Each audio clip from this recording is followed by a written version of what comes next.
खालची जमीन एवढी तापलेली होती, रस्ता एवढा तापलेला होता, की त्या मुलांना पायात घालायला चपला नव्हत्या. पण त्यांना शाळेत बापरे! जायची ओढ होती. मी एक चॅटबॉट बनवला. आता हां. माझ्याकडे 1ली ते 12वी चा सगळा अभ्यासक्रम त्याच्यामध्ये इंटिग्रेट केलेला आहे. इंटरनेट. बरं ह्याच्यासाठी तुम्हाला हाय स्पीड इंटरनेटची गरज नाही. तुमच्याकडे 10 वर्ष जुना फोन जरी असेल, तरी जमेल.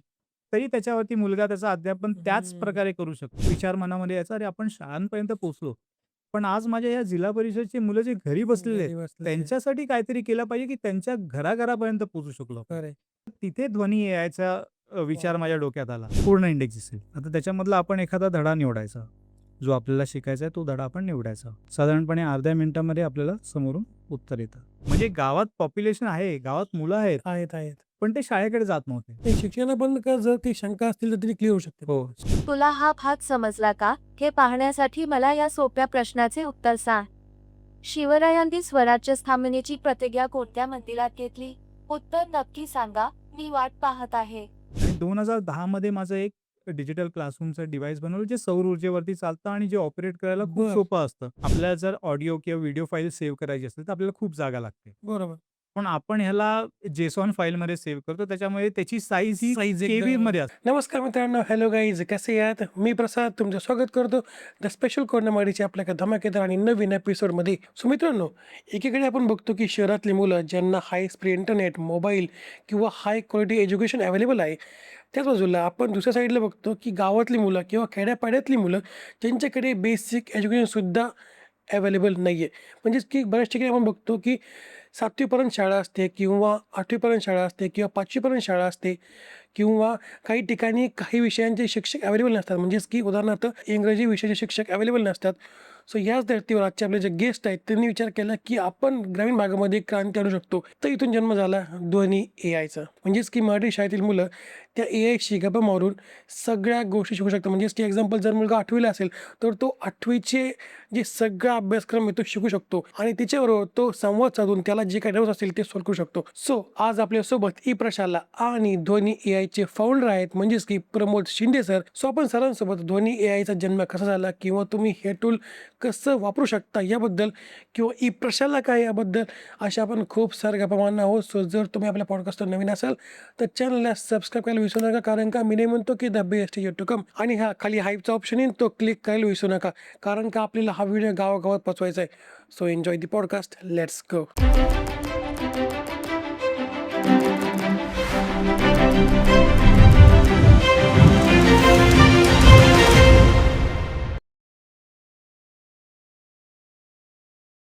सो नमस्कार सर, तुमचं नमस्कार. स्वागत आहे द स्पेशल कॉर्नर मराठीवर. तर एक इंटरेस्टिंग विषय नाही का, एआय टूल्स तुमचे खूप जास्त आहेत. ई प्रशाला सुद्धा तुमचं एक कंपनी आहे बरोबर. ई प्रशाला नेमकं काय? हे तो सांगा ना मला, किंवा प्रमोद सर कोणी झाले हे थोडं. पहिली गोष्ट तर मी एक कॉम्प्युटर इंजिनिअर आहे बरं. आणि कॉम्प्युटर इंजिनिअरिंगचे प्रोजेक्ट्स करत असताना मला ग्रामीण भागात खूप फिरायला लागायचं. हां. तर एक एकदम टचिंग इन्सिडेंट सांगतो. मी एकदा गाडीतून चाललेलो आणि नॅशनल हायवेवरून मुलांचा समूह असा धावत-धावत चाललेला होता. बरं. तर मी गाडी थांबवली. मी म्हटलं, "अरे तुम्ही का धावताय?" तर खालची जमीन एवढी तापलेली होती, रस्ता एवढा तापलेला होता, की त्या मुलांना पायात घालायला चपला नव्हत्या. पण त्यांना शाळेत बापरे! जायची ओढ होती. हां, हां. तर मी त्यांना म्हटलं, "तुम्ही गाडीतून मी तुम्हाला सोडतो." तर दे वर नॉट रेडी. रेडी नाही. मग माझ्या डोक्यात कायमस्वरूपी असं होतं, की ह्या मुलांसाठी आपण काहीतरी केलं पाहिजे. हां, आता हां. ह्या मुलांमध्ये एवढी प्रचंड ऊर्जा आहे. ऊर्जा आहे. मग मी 2008 पासून सुरुवात केली आणि 2010 मध्ये माझं एक डिजिटल क्लासरूमचं डिव्हाइस बनवलं, जे सौर ऊर्जेवरती चालतं आणि जे ऑपरेट करायला खूप बरं. सोपं असतं. त्याचं मला पेटंट मिळालं. मला त्याच्याबद्दल लघुउद्योजक पुरस्कार देखील मिळाला 2012 मध्ये आणि we are featured on number of national and international news channels for the same. हां, हां. तर नेहमी डोक्यात होतं असं होतं, की आपल्याला ह्या ग्रामीण मुलांपर्यंत पोहोचायचं आहे. पोहोचवायचं आहे. हां. हां, हां.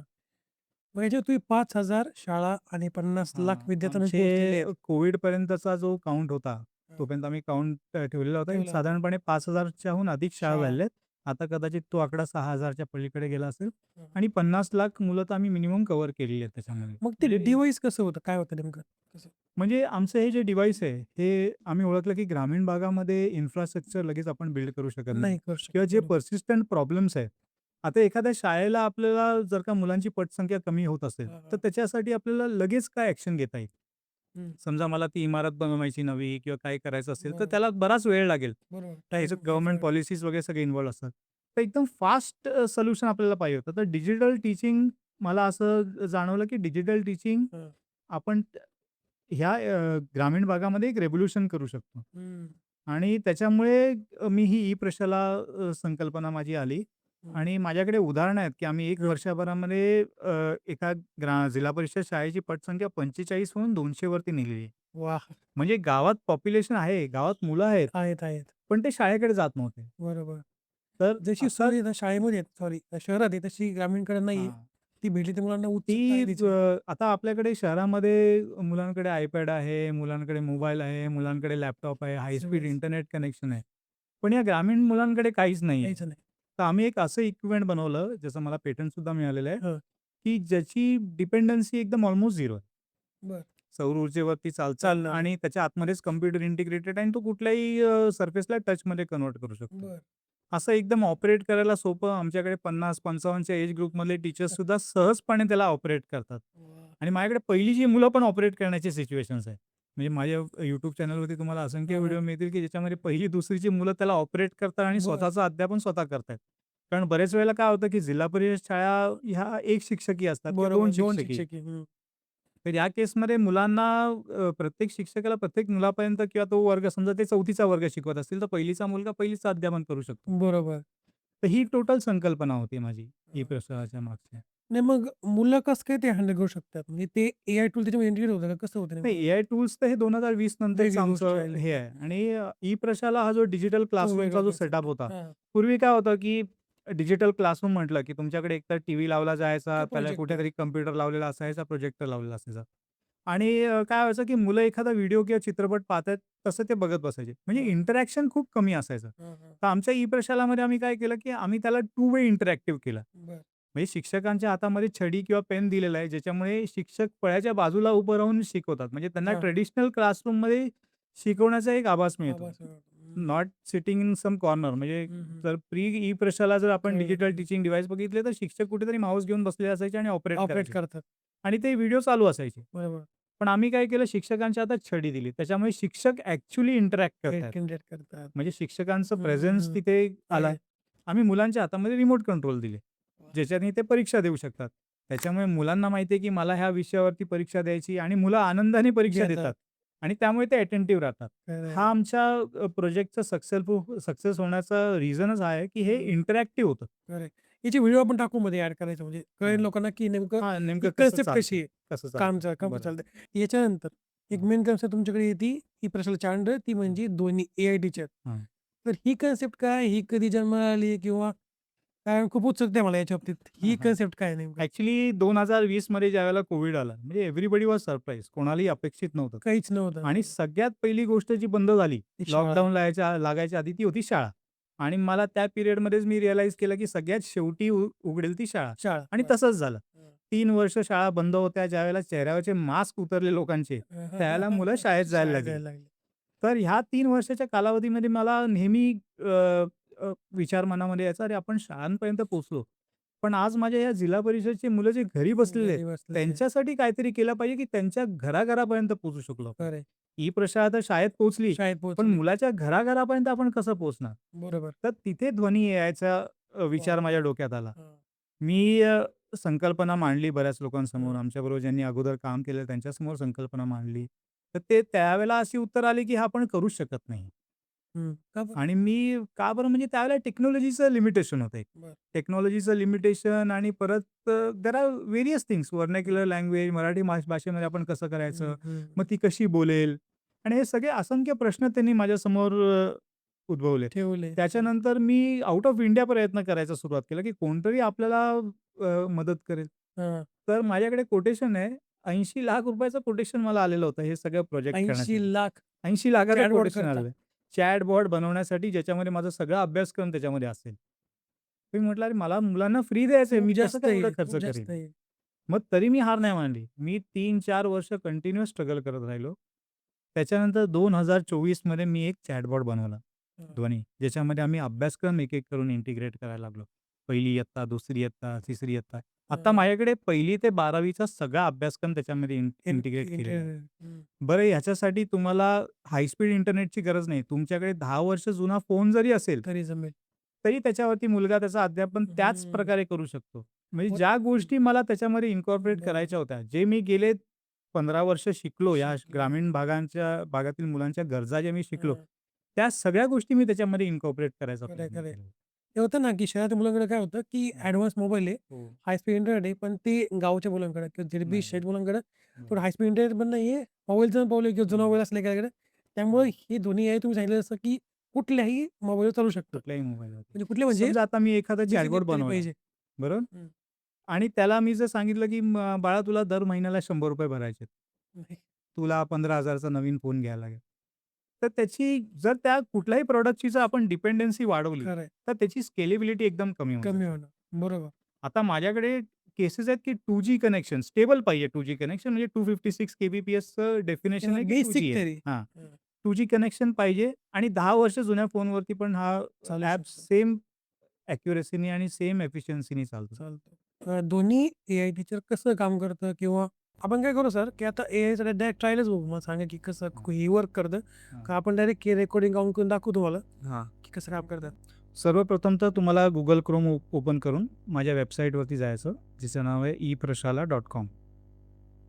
eprashala.comवर गेल्यानंतर आपल्याला इथे एक टॅब असतो, इन्स्टॉल म्हणून. आता मी इन्स्टॉल केलेलं आहे, त्यामुळे इथे ओपन eprashala म्हणून ऑप्शन दिसतं. त्याच्यावरती क्लिक केल्यानंतर ही लोडिंग स्क्रीन येते.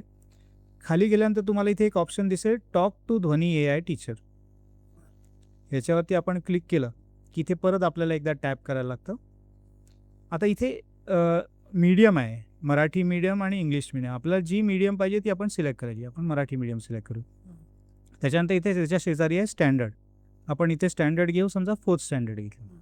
आता 4th स्टँडर्डमध्ये माझा आवडता विषय आहे EVS 2.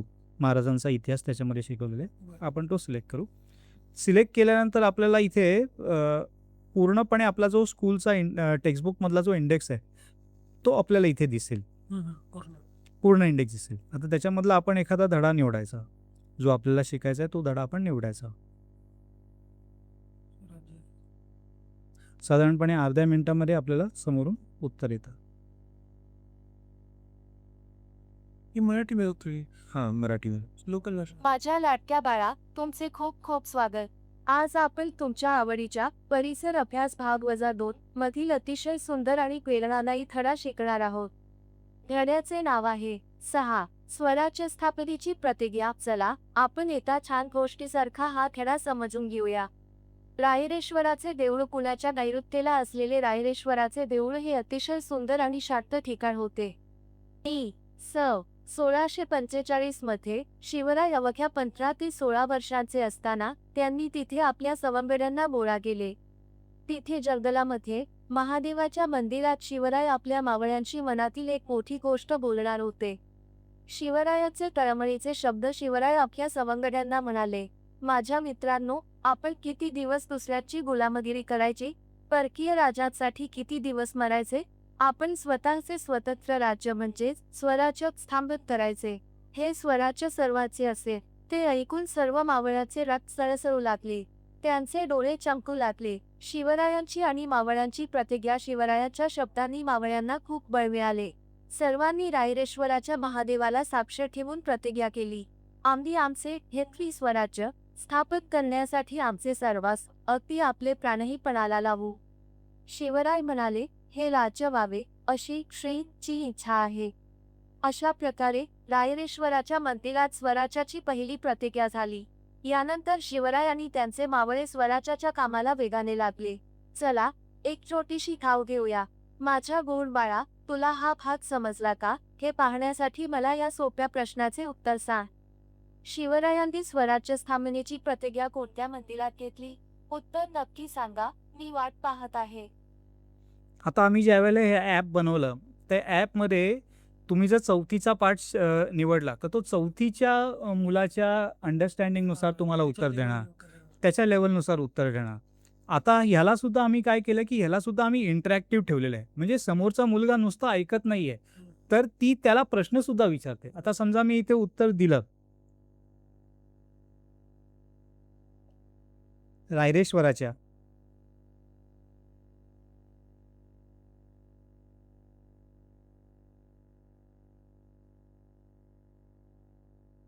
वास.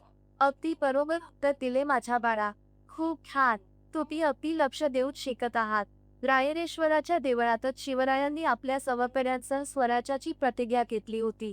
तुम्ही तर अगदी हुशार आहात. चला आता आपण या धड्यातील पुढचा रंजक भाग शिकूया. मावळ खोऱ्यातील हालचाली प्रतिज्ञा केल्यानंतर शिवराय शांत बसले नाही. त्यांनी लगेच कामाला सुरुवात केली. चोरवाटा आणि खिंडीची माहिती. शिवरायांनी मावळ भागातील सर्व डोंगराळ रस्ते, गोपवाटा, दारुगोळा आणि हत्यारे कुठे आहेत याची खडा माहिती मिळवली. मावळ्यांचे संघटन. शिवरायांनी गरीब मावळ्यांना एकत्र केले. त्यांच्या मनात आपुलकी निर्माण केली. बाजी पासलकर, यसाजी कप, तानाजी मालुसरे यांसारखे शूर सवंगडी शिवरायांना येऊन मिळाले. अत्याचाराला आळा. त्या काळात काही वतकदार आपापसात भांडत असत. शिवरायांनी त्याची भांडणे मिटवून त्यांना स्वराज्याच्या कामाला लावले. जहागिरीतील किल्ले आणि शिवरायाची युक्ती. त्या काळी पुणे जहागिरीतील किल्ले शिवरायाच्या ताब्यात नव्हते, तर ते बिजापूरच्या आदिलशहाच्या ताब्यात होते. शिवराय जाणूक होते की ज्याच्याकडे किल्ला त्याचे राज्य. डोंगराळ किल्ल्यांशिवाय स्वराज्याची स्थापना करणे अशक्य होते. म्हणून शिवरायांनी सर्वात आधी आदिलशहाचे किल्ले आपल्या ताब्यात घेण्याचे ठरवले. चला आणखी एक खाव घेऊया. माझ्या लाडक्या बाळा, मला सांग, शिवरायाच्या सोबत स्वराज्य स्थापनेच्या कार्यात मदत करणाऱ्या त्याच्या कोणत्याही दोन मित्राची नावे सांगा पाहू. लवकर सांगा, आपण पुणे जाऊया. आता मला माहिती नाही आहेत. मी त्यांना सांगतो हां. मला नाही माहीत हो. मला सांगा ना जरा परत. म्हणजे ही टीचर तुम्ही थकून जाल, पण ती थकणार नाही. अरे रे, काही हरकत नाही माझ्या प्रिय बाळा. मी आहे ना तुम्हाला सांगायला. आपण परत एकदा खूप सोप्या भाषेत शिकूया. अजिबात काळजी करू नका. शिवरायांना मदत करणारे त्यांचे खूप धाडसी आणि प्रेमळ मित्र होते. त्यांनी शिवरायांसाठी आपले प्राण द्यायलाही तयारी दाखवली होती. त्या पिक्याची नावे खूप सोपी आहेत. आपण ती पाठ करूया. 1. तानाजी मालुसरे. 2.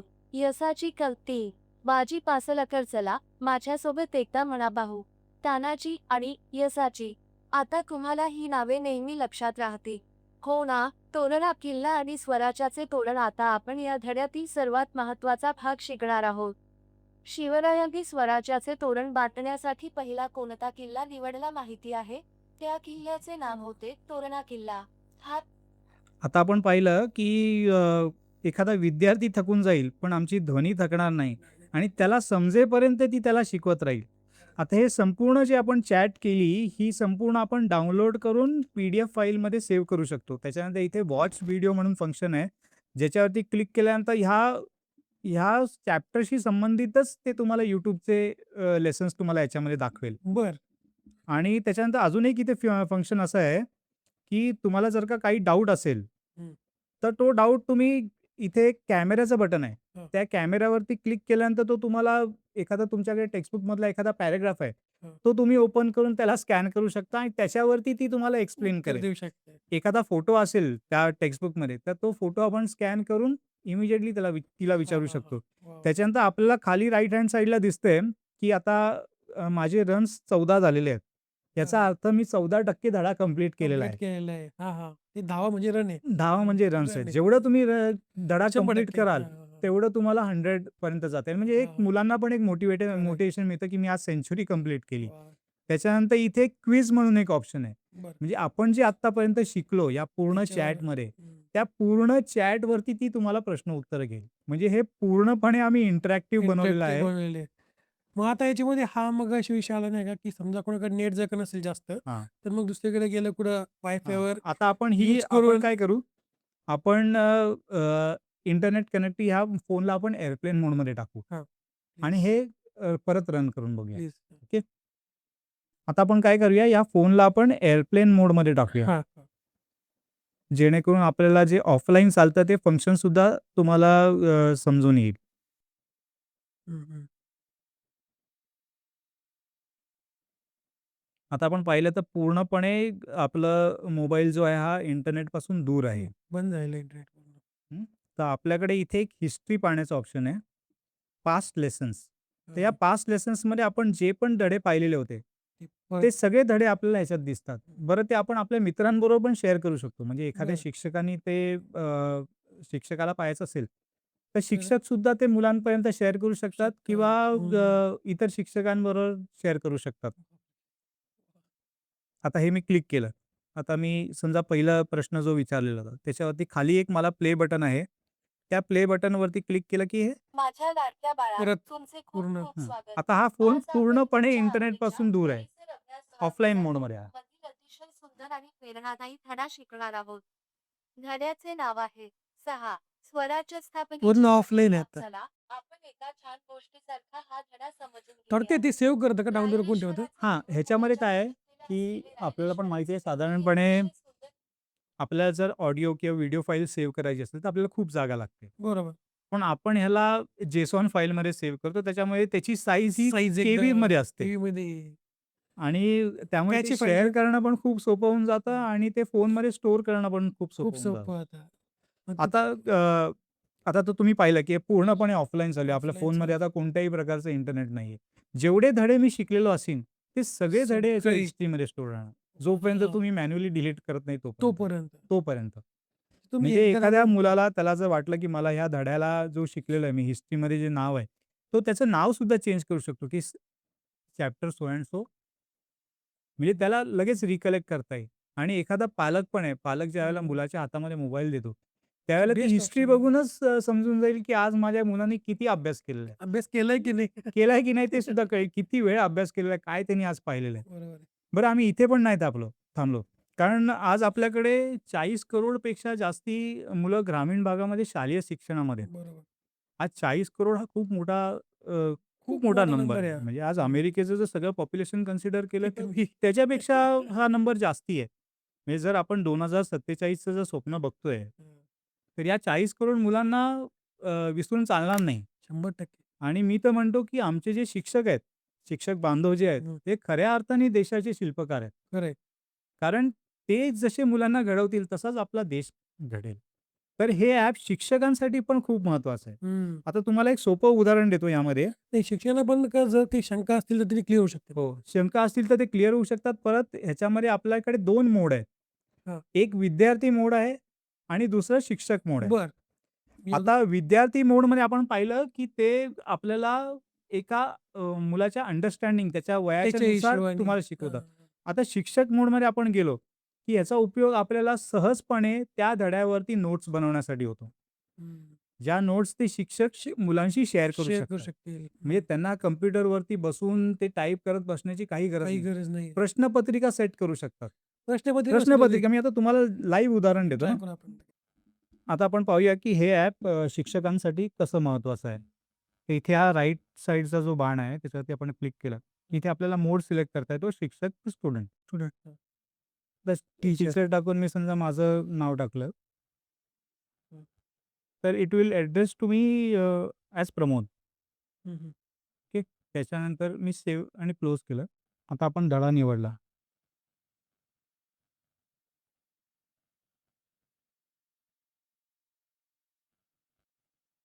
नमस्कार प्रमोद सर. इयत्ता 4थीच्या परिसर अभ्यास भाग -2 मधील 4 आता हे शिवरायांची तुम्ही पाहाल तर हे मला ॲज अ शिक्षक म्हणून सांगणार. बरोबर. आता मी तिला फक्त प्रश्न विचारतोय. मला या धड्यावरचे fill in the blanks, answer in one sentence and answer in brief या सगळ्याची एक प्रश्नपत्रिका बनवून द्या ना. बापरे! बापरे! नक्कीच प्रमोद सर. तुमच्या 4थीच्या वर्गासाठी 4 शिवरायांचे बालपण या पाठावर आधारित आता आपण पाहू शकतो, की याच्यामध्ये त्यांनी प्रश्नपत्रिका मला जशी पाहिजे तशीच दिलेली आहे. रिकाम्या जागा भरा, गुण 4 त्याच्यानंतर एका वाक्यात एकाकी उत्तरे, प्रश्न पण दिलेले आहेत, उत्तरं उत्तर पण पण दिलेली लिहिलेली आहेत. आहेत. आता ह्याच्यामध्ये एक डाउनलोड पी-डी-एफ म्हणून ऑप्शन आहे. त्याच्यावरती क्लिक करून शिक्षक हे पी-डी-एफ फाईल डाउनलोड करू शकतात. आणि त्यांच्या कॉम्प्युटरमध्ये घेऊन हां. किंवा प्रिंट काढणाऱ्याकडे त्याची प्रिंट देऊ शकतात. म्हणजे हे माझ्या शिक्षक बांधवांसाठी किती महत्त्वाचं आहे. मग हे प्रश्न आहे ना म्हणजे प्रेडिक्टेबल नाही होत? आता हे कसं आहे, की एआय जनरेटेड प्रश्न आहेत. हां.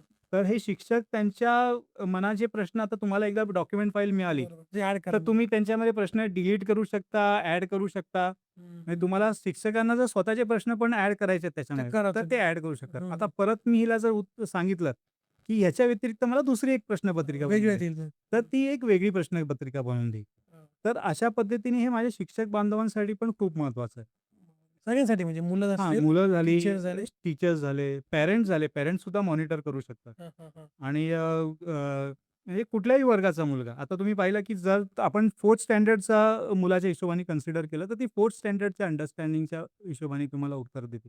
आता ज्यावेळेला मी तिथे टीचर सिलेक्ट केलं, तर ती मला टीचर समजून मला हिशोबाने, हां. कम्युनिकेट करते. मग आता झालं 4th स्टँडर्डचं. हां. आपण एक 9th स्टँडर्डचा एक्झाम घेऊ शकतो. हां, थोडं तुम्ही मोठ्या सांगा ना, हिशोबाने. तुम्ही स्वतः ऑपरेट करू शकता. हं. आता तुम्हाला 9th स्टँडर्ड पाहिजे, तुम्ही स्वतः ऑपरेट करा. हां. खरं तर तुम्ही मराठी मीडियम सिलेक्ट करा. इथे मराठी मराठी मीडियमच आहे हां, आता सध्या मराठी तरी. मीडियमच आहे. हं. त्याच्यानंतर स्टँडर्ड चूज करा. 9th वर जाऊ आपण. हां. सब्जेक्ट विज्ञानावर जाऊ आता. विज्ञान इतिहास जाऊ, झाला, विज्ञान विज्ञानावर subject जाऊ आहे. आपण. हे धड्यांची लिस्ट आहे, जी जरा तुमच्या यांची index लिस्ट प्रमाणे आहे. आहे. ओके. आता हे आता मी सेम इंग्लिशला असल्यामुळे हे कितपत भाषा कळेल मला. हां, नाही ठीक आहे. हे प्रकाशाचे उलट मी तर परावर्तन म्हणतो, घेऊन चालू हे आपण. तर सेमी इंग्लिशच्या मुलांसाठी अत्यंत उपयोगी आहे. उपयोगी आहे. कारण तुम्ही एखादा कन्सेप्ट इंग्लिशमध्ये शिकला, तो तुम्ही लगेच मराठीमध्ये त्याच्याकडून शिकू explanation करू शकता. शकता. बरोबर. आता हे प्रकाशाचे परावर्तन बघू आपण हां, काय आहे. चालेल का? हं. ते आता लोड होतंय. साधारणपणे अर्ध्या मिनिटामध्ये आपल्याला हां. उत्तर येतं. हं. धडा मोठा असेल तर कदाचित उत्तर यायला थोडा वेळ वेळ लागेल. पण येईल, एक अर्ध्या मिनिटामध्ये उत्तर येऊन जातं. म्हणजे आता हे पूर्ण धडा सांगणार का पूर्ण explain करतो धडा. असं? तुम्हाला जे पाहिजे धड्यावरती ते सगळं सांगणार. नाही, नाही. नमस्कार प्रमोद सर. इयत्ता 9वीच्या विज्ञान आणि तंत्रज्ञान या विषयातील प्रकरण 11. प्रकाशाचे परावर्तन हे भौतिकशास्त्रातील एक अत्यंत महत्त्वाचे आणि विद्यार्थ्यांसाठी रंजक प्रकरण आहे. रिफ्लेक्शन ऑफ एक लाईट. शिक्षक म्हणून हे प्रकरण विद्यार्थ्यांना सोप्या पद्धतीने कसे समजावून सांगता येईल याच्या मुख्य संकल्पना खालीलप्रमाणे आहेत. 1. आता ती प्रकाशाने तुम्हाला ॲज अ टीचर म्हणून समजून समजून तुम्हाला सांगते. सांगते, की बरोबर. तुम्ही त्या विद्यार्थ्याला कसं शिकवू शकता. बरोबर. आता तुम्ही समजा, की एवढ्या मोठ्या प्रमाणात सिलेबस बदलतो आणि ती काळाची गरजच आहे. कारण जग एवढ्या फास्ट बरोबर. पेसनी बरोबर. बदलतंय. तर ह्या केसमध्ये शिक्षकांना वर्गामध्ये जाऊन काय शिकवायचं आहे? कशा पद्धतीने शिकवायचं आहे? त्याच्यामध्ये कोणत्या गोष्टीवरती फोकस करायचं आहे? त्याची प्रश्न उत्तरं कशी घ्यायची? सगळे हे पॉइंट्स आहे सगळे याच्यामध्ये. डिटेल्स तुम्हाला याच्यामध्ये मिळतील. त्याच्यावर सगळे पॉइंट दिले आहेत. सगळंच आलं याच्यामध्ये. आणि काय एक राहिलं सेमी नाही. इंग्लिशचा जर मुलगा असेल, की ज्यांनी 5th स्टँडर्डपासून जर सेमी इंग्लिश मीडियममध्ये घेतलंय. सायन्स घेतलेलं आहे, हं. तर त्याला पटकन कोप अप करणं खूप डिफिकल्ट डिफिकल्ट आहे. आणि कारण त्याची मातृभाषा मराठी आहे, मराठी. घरामध्ये सगळीकडे मराठी बोललं जातंय. त्याच्याकरता बेस्ट तर ऑप्शन. त्याच्यासाठी तो धडा त्यांनी इंग्लिशमध्ये शिकला. आणि मेन म्हणजे याच्यामध्ये कंसामध्ये इंग्लिश शब्द आहेत. इंग्लिश शब्द दिलेले. प्रकाश लाईट्स बरोबर. म्हटलं तर मग सगळं येतं. प्रकाश परावर्तन म्हटलं की रिफ्लेक्शन लाईट हे येते. येस. म्हणजे असं काही नाही की पूर्ण मराठी तुम्हाला समजलं नाही असं हां. नाहीये. जर नाही का तुम्हाला जर कंपेअर करायचं तुम्हाला जर इंग्लिशमध्ये बरोबर. शिकायचं आहे सेमी इंग्लिश तर मग हा बेस्ट ऑप्शन येईल. येस. मग याच्यामध्ये मुलांचा कसा फायदा होऊ शकतो जर सगळ्यांनी यूज केला तर काय सांगता? एक उदाहरण द्यायचं म्हणजे मी तर नेहमी सांगतो, की जसं मी आत्ता पण म्हणालो, की शिक्षक हा आपल्या देशाचे शिल्पकार आहे. हं. तसंच शाळा जी आहे ही एसेन्शियल आहे. ही मस्ट आहे. म्हणजे मुलांनी शाळा सोडावी असं मी कधीच म्हणत नाही. किंवा माझं कोणतंही टूल जर मी बनवलं, तरी ते शिक्षकांना कधीच रिप्लेस करणार नाही. ते शिक्षकांसाठी आणि मुलांसाठी एक मदत म्हणून असेल. इट इज बरं. अन एड. बरं. तर एखाद्या मुलाचा तुम्ही एक ग्रामीण भागातील मुलाचा विचार करा. आमचं कोणत्याही ई-प्रशाळामध्ये सगळे प्रॉडक्ट जे बनवले आहेत, त्यामध्ये आम्ही सर्वप्रथम सगळ्यात लांबच्या गावामध्ये राहणारा सगळ्यात गरीब विद्यार्थ्याचा विचार आम्ही करतो आणि त्या अनुषंगाने आम्ही प्रॉडक्ट डिझाइन करतो. आमचे डिजिटल टीचिंग डिव्हाइसेस असून दे किंवा आमचे ऑल इन वन कॉम्प्युटर्स असून दे, आमचे टॅबलेट पीसी असून दे, सगळ्यांमध्ये सगळे. आम्ही पहिले त्या मुलाचा विचार करतो. आता तुम्ही इमॅजिन करा, की एखादा मुलगा जर 7वी मध्ये पोहोचलेला आहे. हं. तर 7वी मध्ये पोहोचलेला म्हणजे त्याला शिक्षणाची आवड आहे. बरोबर.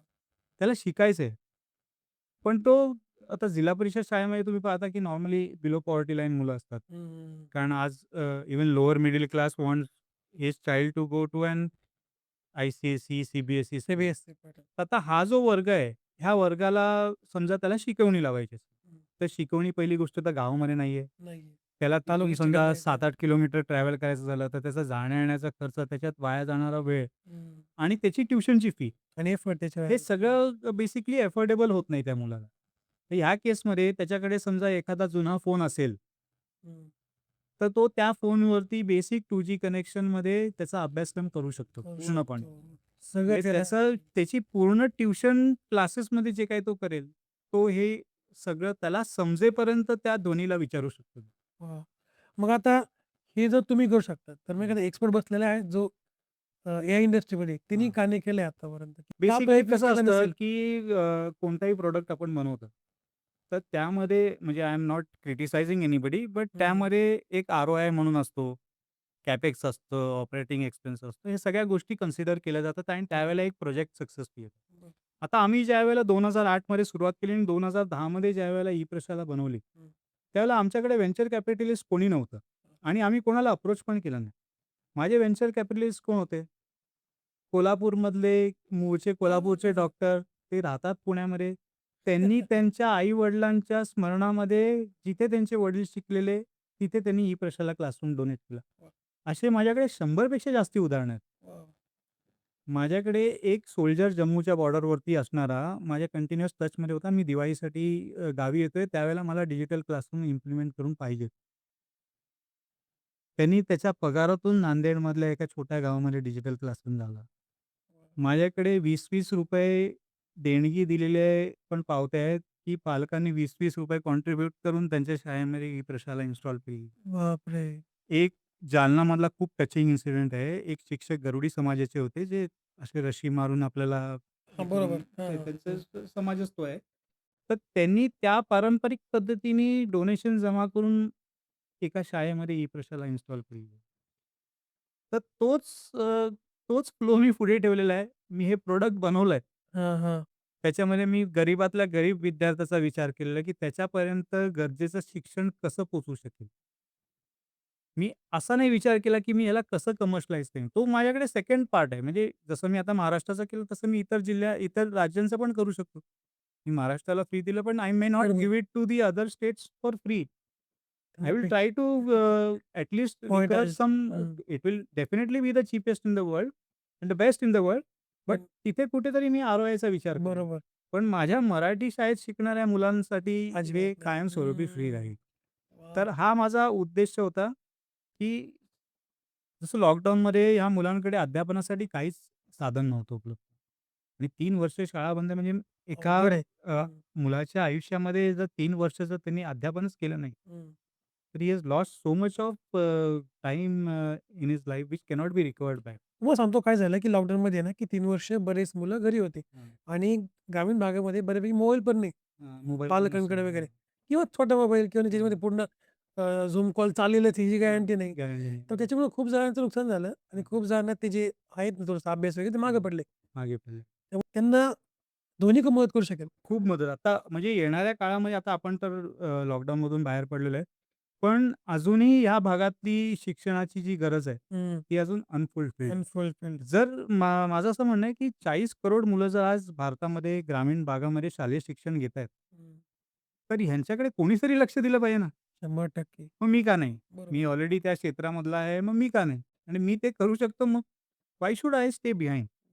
हाच फक्त त्याच्यामागचा एक उद्देश होता, की नेहमी माझ्या डोक्यामध्ये असं होतं, की त्या विद्यार्थ्यापर्यंत आपण कसं पोहोचू शकतो कसं होऊ आणि शकतं? कसं त्याची कॉस्ट जी आहे, ती आपल्याला कमीत कमी ठेवून कमी त्यांना फ्री देता येईल. हं.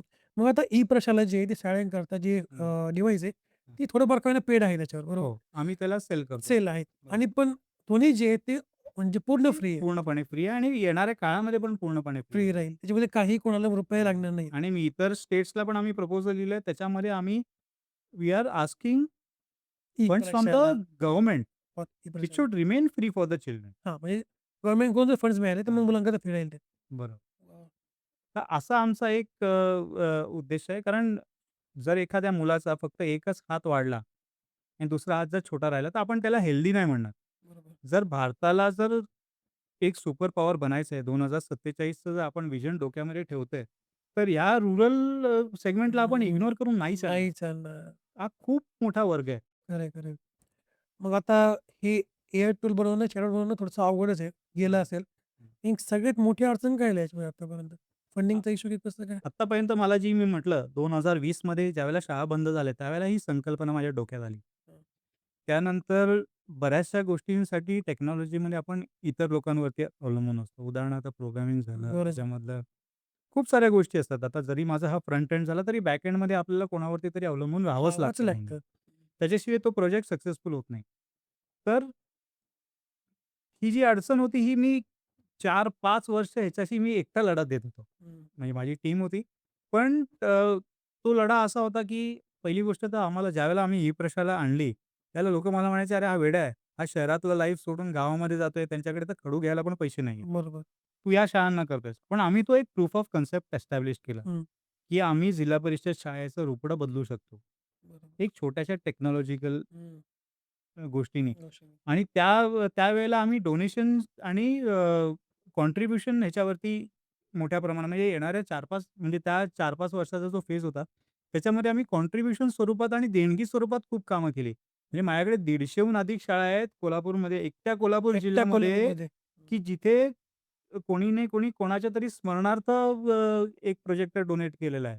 त्याच्यानंतर त्यांची ग्रामसभा व्हायची.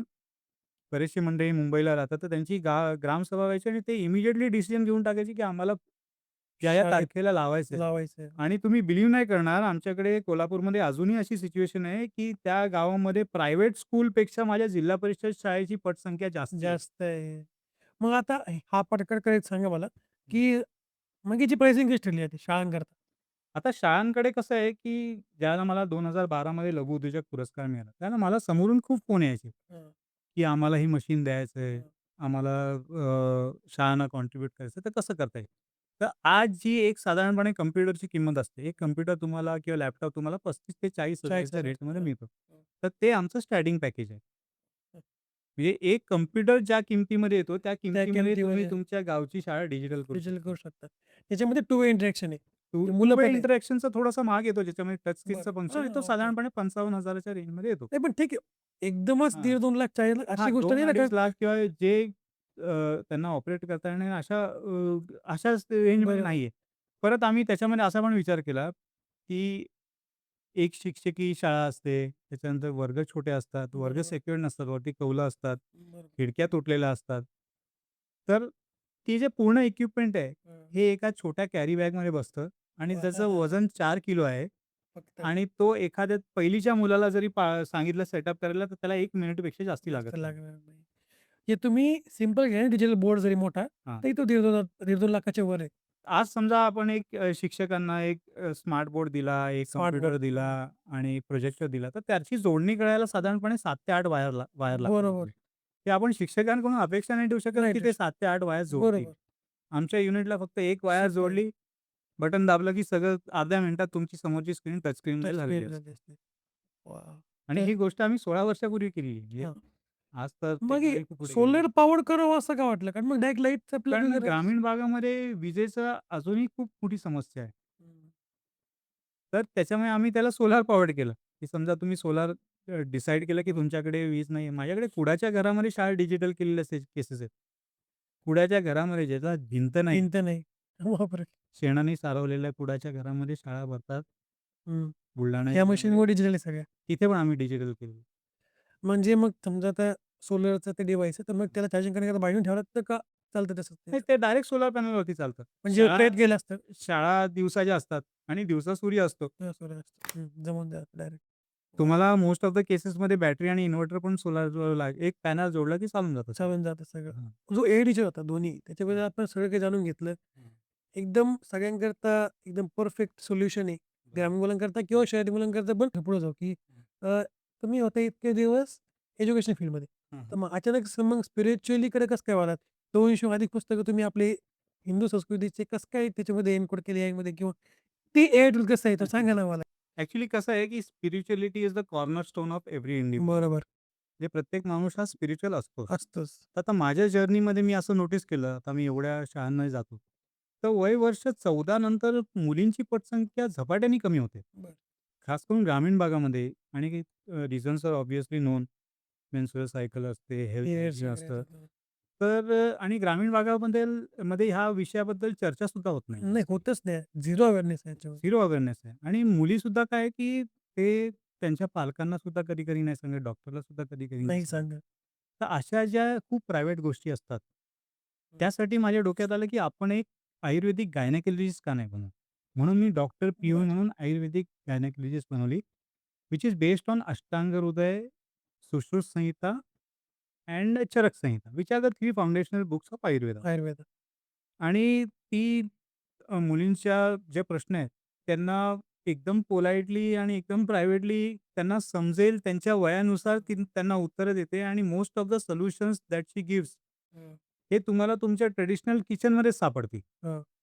तुम्हाला सगळे जे उत्तर आहे ते तुमच्या घरातच आहेत. ते तुमचे सगळे सोल्युशन्स तुमच्या घरामध्ये, तुमच्या किचनमध्ये आणि तुमची आजी किंवा पणजी जे सांगायची त्याच्यामागे किती, किती ग्रेट सायन्स होतं. आजीचा बटवा म्हणतो आपण ते हां, सगळं. हे आपल्याला त्याच्यातून कळतं.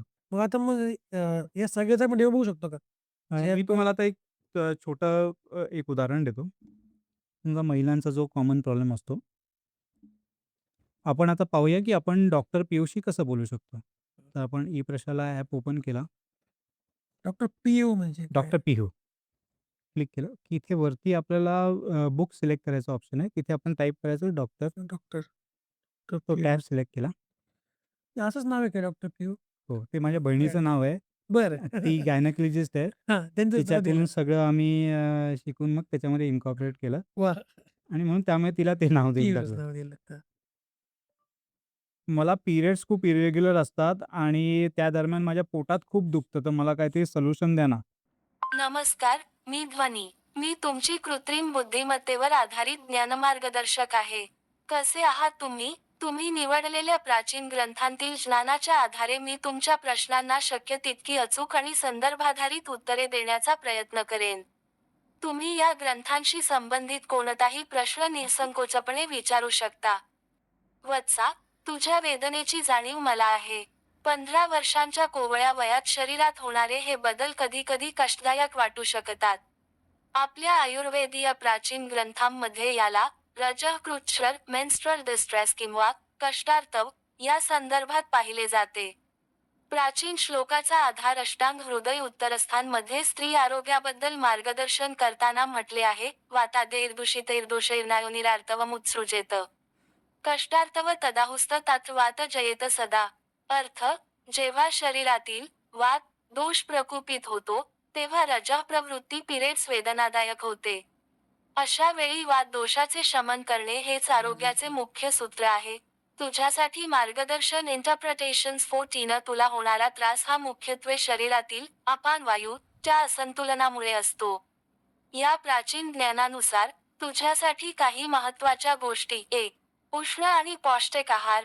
वात वाढवणारे पदार्थ जसे की थंड पेये, बेकरी उत्पादने किंवा वातूळ पदार्थ उदा. वाटाणा, फ्लावर टाळावेत. त्याऐवजी ताजे, गरम आणि पचायला हलके अन्न घ्यावे. 2. उष्ण शेक. पोटदुखीवर पोटाच्या खालच्या भागाला कोमट पाण्याने किंवा सुती कापड गरम करून शेक दिल्यास वाताचे शमन होते आणि वेदना कमी होतात. 3. विश्रांती. वात वाढल्यावर शरीराला विश्रांतीची गरज असते. या दिवसांत अति धावपळ किंवा कठीण व्यायाम टाळून मनाला शांत ठेवणे आवश्यक आहे. 4. आले आणि गूळ. आयुर्वेदानुसार, सुंठ, ड्राय जिंजर किंवा आले आणि थोडा गूळ यांचे मिश्रण वात कमी करण्यासाठी अत्यंत गुणकारी मानले जाते. लक्षात ठेव, तू अजून वाढत आहेस. तुझे शरीर एक नवीन लय रिदम शिकत आहे. जर वेदना असह्य असतील, तर केवळ घरगुती उपायांवर अवलंबून न राहता, तुझ्या पालकांना सोबत घेऊन तज्ज्ञ वैद्यांचा किंवा डॉक्टरांचा सल्ला घेणे हेच योग्य ठरेल. आयुर्वेद नेहमी शरीर आणि मनाच्या संतुलनाला प्राधान्य देतो. स्वतःची काळजी घे, वत्सा. तुझ्या शरीराच्या या बदलत्या प्रवासाशी मैत्री कर. वाह! सगळे आता सोल्युशन तुम्ही पाहिलं, ह्याच्यामध्ये. की पूर्ण उत्तर जे तिने दिलं, त्याच्यामध्ये तिने घरात असलेल्या सगळ्या वस्तू वापरूनच उत्तर दिलं. उत्तर दिलं. हं. बरोबर? आणि प्लस तिने सांगितलं, की जर वेदना असह्य होत अति असतील, असेल, तर तुम्ही डॉक्टरकडे जा. जायला पाहिजे. म्हणजे कुठलंही एक्झॅजरेटेड उत्तर नाही, काही दिलं नाही. अजिबात नाही, आपण अजिबात. नॉर्मली काय करतो, की आपण नॉर्मली ChatGPT किंवा Google, Geminiवर चॅट करत जातो. तर बरेच वेळेला तो हॅल्युसिनेट करतो. हां, हॅल्युसिनेशन म्हणजे काय, की रेटून खोटं बोलणं. बरोबर. तुमचे हाल करते. हां, ते तुम्हाला रेटून म्हणजे त्याला एखादी गोष्ट जर माहिती नसेल, तर तो तुम्हाला रेटून खोटं बोलतो. खोटं बोलतात. तर ते फिल्टर आम्ही याच्यामध्ये ठेवलेलं आहे, की काही जरी झालं, तर ते तू खोटं समोरच्याला उतरणार नाही. रेटून खोटं बोलायचं नाही. सगळे एआय टूल्स जे आहेत, हां, ते प्रॉपरली जर तुम्ही त्यांना जर इंजिनिअर नसतील, हं. नाही का, की आमच्याशी खरंच बोला. तर मग ते तुम्ही विचारलं ना, की मला एखाद्या गोष्ट करायची, हां. तुम्ही त्याला येत नसेल तर ते बिनधास्त तुमच्याशी खोटं बोलतात, की कोणतंही त्याला ते रँडम हॅल्युसिनेशन साईड म्हणतो ना. घेतात, हां, कोणते काही करणं. त्यालाच हॅल्युसिनेशन आपण म्हणतो. तर आपण पाहिलं, की याच्यामध्ये ध्वनीनी त्या चॅप्टरमधला कुठल्या वर्ड्सचा रेफरन्स देऊन तुम्हाला सोल्युशन दिलेलं ते पण सांगितलेलं आहे, की हा प्रॉब्लेम कशाशी रिलेटेड आहे. खरं आहे, वाददोषाशी लिमिटेड आहे. मग वाददोष कमी करण्यासाठी तुम्हाला काय करायला पाहिजे? आणि तुम्ही पाहिलं, की मी प्रश्न विचारताना जसं आपण नॉर्मली कन्व्हर्स करतो तसंच त्याच्यामध्ये काही इंग्लिश शब्द पण असतात. मिक्स आहे दोन्ही. तर ते सुद्धा ती समजून घेते. हं. म्हणजे ती तुम्हाला तुमच्यावरती दबाव टाकत नाही, की तुम्हाला नॉट इज फक्त बोला प्युअर मराठीमध्ये बोलायचं आहे. किंवा जसं आपण इंग्लिशमध्ये नॉर्मली बोलायचं. कन्व्हर्स करतो तसा तसं तुम्ही प्रश्न नॉर्मली. तिच्याशी विचारू शकता. कसं होतं, समजा आपण बोलतो ना हं. कोणत्या टूलची, तर बोलताना ना आपले शब्द ते कधी मिसजज करतं. हो. तसं इथं आणि होत नाहीये. इथं उत्तर इथं चुकीचं होतं. इथं परफेक्ट येतंय. इथे परफेक्ट काय येतं? कारण त्याला एक संदर्भ दिलेला आहे, हां. की तुम्ही ज्यावेळेला डॉक्टर पियूशी बोलता, त्यावेळेला ती तुमच्याशी फिमेल प्रॉब्लेम्सशी रिलेटेड त्या प्रश्न आसपासच विचारणार बरोबर, आहे. बरोबर, बरोबर. मग ते त्याच्यावरून तुमचं तो अ, चुकीचा उच्चारण झालेला पण शब्द तो प्रॉपरली कॅच करतो. वाह! आता पुढचा विषय घेऊ आपण, की तुमचे हां. ते स्पिरिच्युअल तुम्ही असं म्हणू नाही शकत, की स्पिरिच्युअल जर्नी इकडनं सुरू झाली. स्पिरिच्युअल जर्नी जर्नी नाही. तर प्रत्येक माणसाची हां, त्याच्या जन्मापासूनच सुरू होते. बरोबर. आणि याच्यामध्ये आपल्याला कसं जसे आहे माहिती आहे? संस्कार मिळतात त्याच्यामध्ये आपल्याला स्पिरिच्युअलिटी खूप आहे. खूप आहे. आता आम्हाला लक्षात आलं, की आपण डॉक्टर पीयू बनवलं आणि हे खूप इफेक्टिव्ह आहे. हं, हं, आणि ही खरोखर काळाची गरज हं, आहे. स्पेशली ग्रामीण भागामध्ये जिथे हे ज्ञान नाही आहे, की हं. तिथे गायनेकोलॉजिस्ट बरोबर. डॉक्टर्स पण असतात, की मेल डॉक्टर असेल तर ती मुलगी कधी प्रश्न विचारणार पण नाही बरोबर, किंवा एखादा मेल टीचर असेल तरी ती कधी सांगणार नाही. She doesn't go to the school after that. बरोबर. हे असे प्रॉब्लेम खूप कॉमन आहेत. आम्हाला तर 5,000 शाळांमध्ये आम्ही फिरतो तेव्हा आम्हाला हे कॉमन दिसून येतात म्हणजे समोरून. म्हणजे मुलींचे सगळे प्रॉब्लेम कव्हर करतात का? फक्त हो. मेन्स्ट्रुअल सायकल नाही सगळेच कव्हर नाही करतात? सगळे म्हणजे ह्याच्यामध्ये 70 वर्षाची बाई देखील सगळे. प्रश्न विचारू हां, शकते. 40 वर्षाची बाई देखील प्रश्न विचारू हां, शकते. असं काही नाही. आता जे उत्तर त्यांनी दिलेलं आहे ते 15 त्या वर्षाचं हिशोबाने आयु दिलं. गृहीत धरून तिने हं, उत्तर दिलेलं दिलेलं आहे. आहे. जर बरोबर. एक 40 वर्षाची महिला विचारेल तर 40 वर्षाला त्याच्या त्या हिशोबाने. महिलाला त्यावेळेला जे प्रॉब्लेम्स असतील त्या अनुषंगाने तुम्हाला त्याचं उत्तर मिळेल. वाह! वाह! आता ह्या ॲप बनवताना आम्ही 3 ग्रंथ डिकोड केले.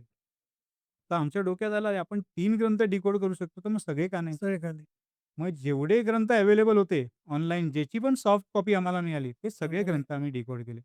आम्ही त्याच्यात वेद वेद ॲड केलं, पुराण ॲड केलं, संहिता ॲड केलं, रामायण, महाभारत आहे. बरं. सगळे महर्षी ज्यांचे बुक्स अवेलेबल होते, ते सगळे त्याच्यात कव्हर केले. भगवद्गीता असेल सगळं चालतं. भगवद्गीतापासून सगळं तुम्ही ॲप चालू केला, की पहिलं बाय डिफॉल्ट पुस्तक भगवद्गीताच आहे. भगवद्गीता येतं. आणि तुम्हाला मी तर म्हणेन, की भगवद्गीता या सगळ्या पुस्तकांचा सार आहे. सारे खरं आहे. आणि आयुष्यातील सगळ्या प्रश्नांचं उत्तर सोल्युशन तुम्हाला त्याच्यामध्ये मिळून जाईल. भगवद्गीता आहे. तुम्ही स्टुडंट असाल तरी मिळेल, तुम्ही शिक्षक असाल तरी मिळेल, तुम्ही पॅरेंट असाल तरी मिळेल, तुम्ही टीनेजर असाल तरी मिळेल.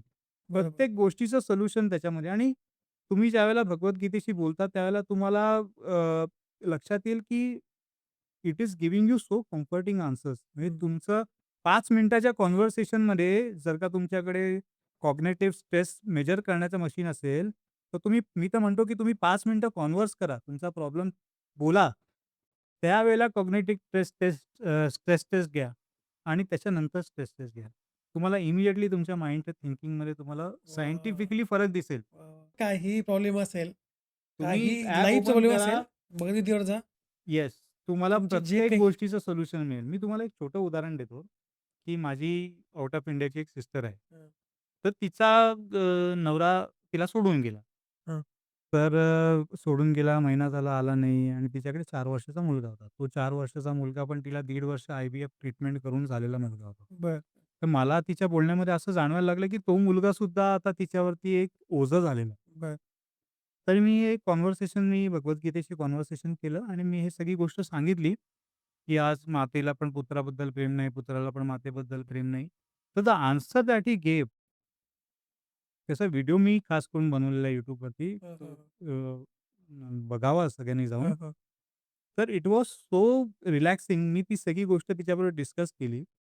तिचा गेल्या महिन्यात फोन आला, की "my husband has come back and वाह! वी हॅव रियुनाइटेड वाह! And I am very happy." वाह! वाह! तिने तिच्या नवऱ्यामध्ये काही बदल नाही केला. बदल नाही केला. हं. तिने स्वतःमध्ये एक माता म्हणून बदल केला आणि एक पत्नी म्हणून बदल बदल केला केला. आणि these small changes reunited their family. वाह! त्याच्यापेक्षा अजून मोठं काय पाहिजे? आपण असं एक्स्पेक्ट नाही करू शकत, की भगवान शंख, चक्र, गदा येऊन आपल्यासमोर अवतरतील नाही होणार आहे. हं. आणि शत्रूचा नाश करतील. नाही होणार. खरं आहे. ते आपल्या वेळेस कोणतरी आपल्यामध्येच आहेत ते कुठेतरी.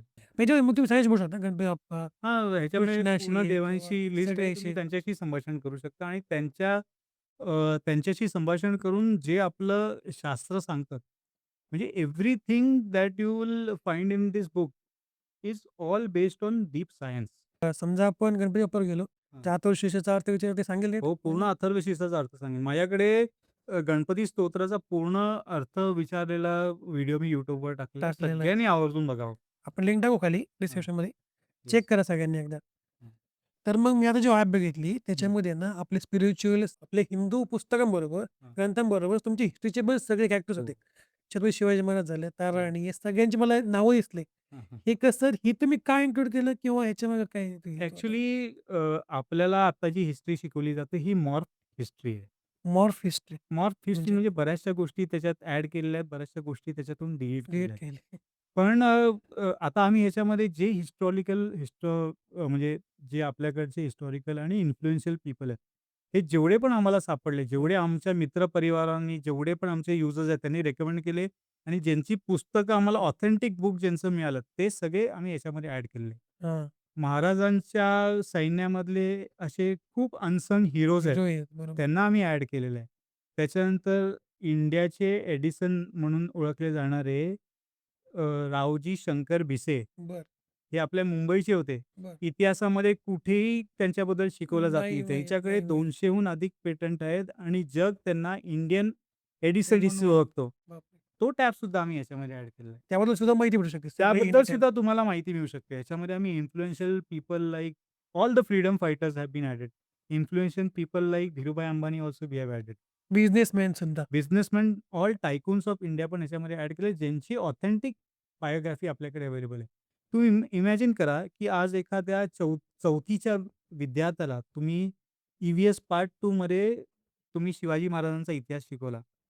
इमिडिएटली जर तो प्रत्यक्ष त्यांच्या एआय अवतारशी बोलू बोलू शकला, शकला तर काय ह्याच्यापेक्षा त्यांच्याशी काय बेस्ट प्रश्न आहे? विचारू शकला, त्याच्या बालवयात असलेले प्रश्न, की तुम्ही काय खेळ खेळायचा? तुमचा जन्म कुठे झाला?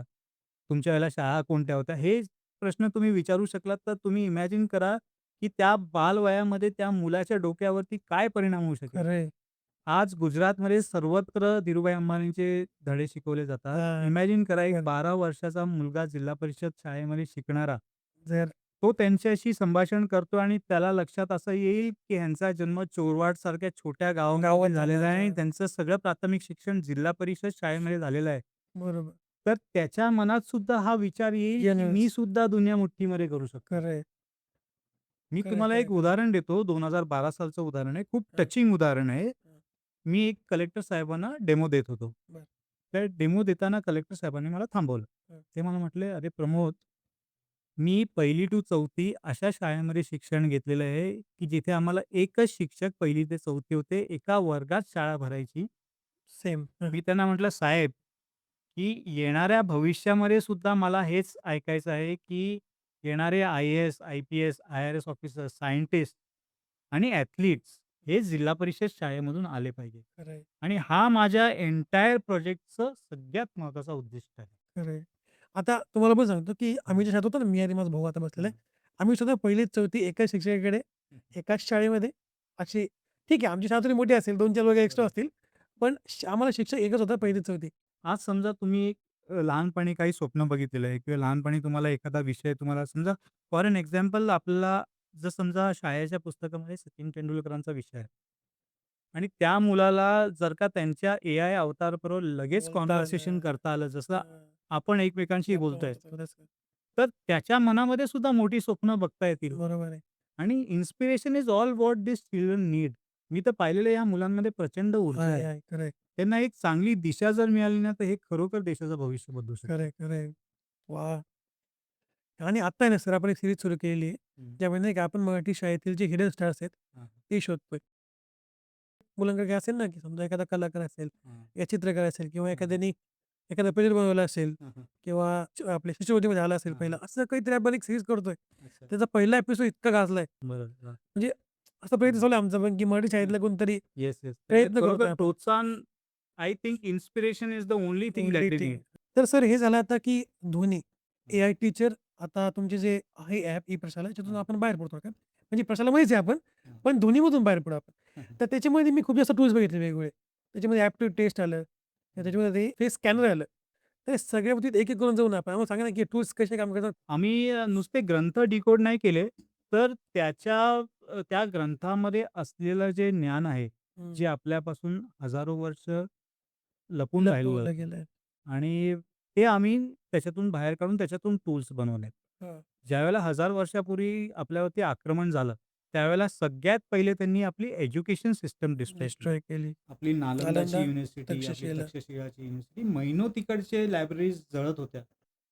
आणि त्यानंतर या आक्रमणकर्त्यांनी आपल्याला सांगितलं, की तुमचे हे जी सगळी ट्रेडिशन आहे, तुमचे जे काही तुम्ही फॉलो करताय, हे सगळं एक अंधश्रद्धा आहे. त्याला कोणत्याही सायन्सचा बेस नाही. हे सगळं थोतांग आहे. हे सगळं ब्लॅक मॅजिक आहे. तर आम्ही हे सगळे ग्रंथ डिकोड करताना आम्हाला असं लक्षात आलं, की हे books are not just religious books. हे सगळे बुक्स एक मोठा यंत्राचं जसं एक युजर मॅन्युअल असतं, तसं हे आपल्या पूर्ण कॉस्मॉसचं युजर मॅन्युअल आहे. User manual.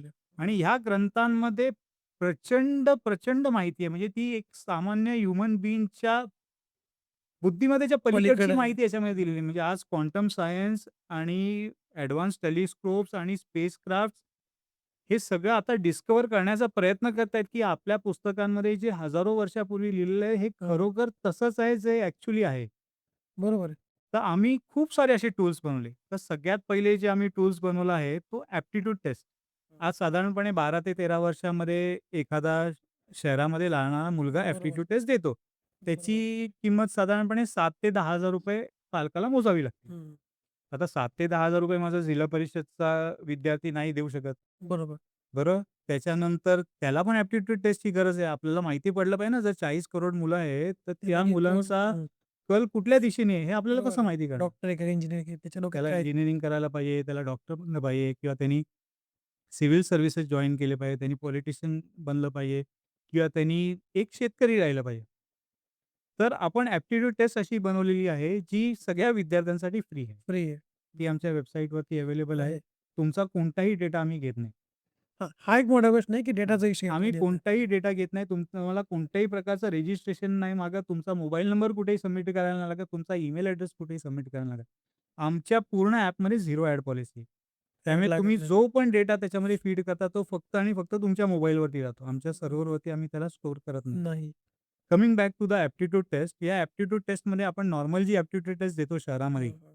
त्याच्यामध्ये काय असतं, की तुम्हाला एक क्वेशन पेपर दिलेला असतो किंवा कोणतरी तुम्हाला इंटरोगेट करत असतं हं, हं. आणि त्या बरोबर. अनुषंगाने मग ते तुम्हाला मार्क्स करत देतात. येतात, मार्क्स देतात. तर ह्या ॲप्टिट्यूड टेस्टमध्ये 30 मिनिटाची साधारणपणे ही टेस्ट होते. टेस्ट ज्या असते. बरं. टेस्टमध्ये तुम्ही कोणत्या प्रश्नावरती किती मिलीसेकंड्स स्पेंड केलेले आहेत, हे त्याच्यामध्ये ॲक्युरेटली कॅल्क्युलेट केलं जातं. बरं. म्हणजे आम्ही नुसते त्याचे उत्तरं बरोबर आहेत की चुकीचे आहेत, हे हे नाही. कॅल्क्युलेट नाही करत आहे. सगळं. तर त्यांनी त्या प्रश्नासाठी किती मिलीसेकंड स्पेंड केलेले, हे सुद्धा कॅल्क्युलेट करतं.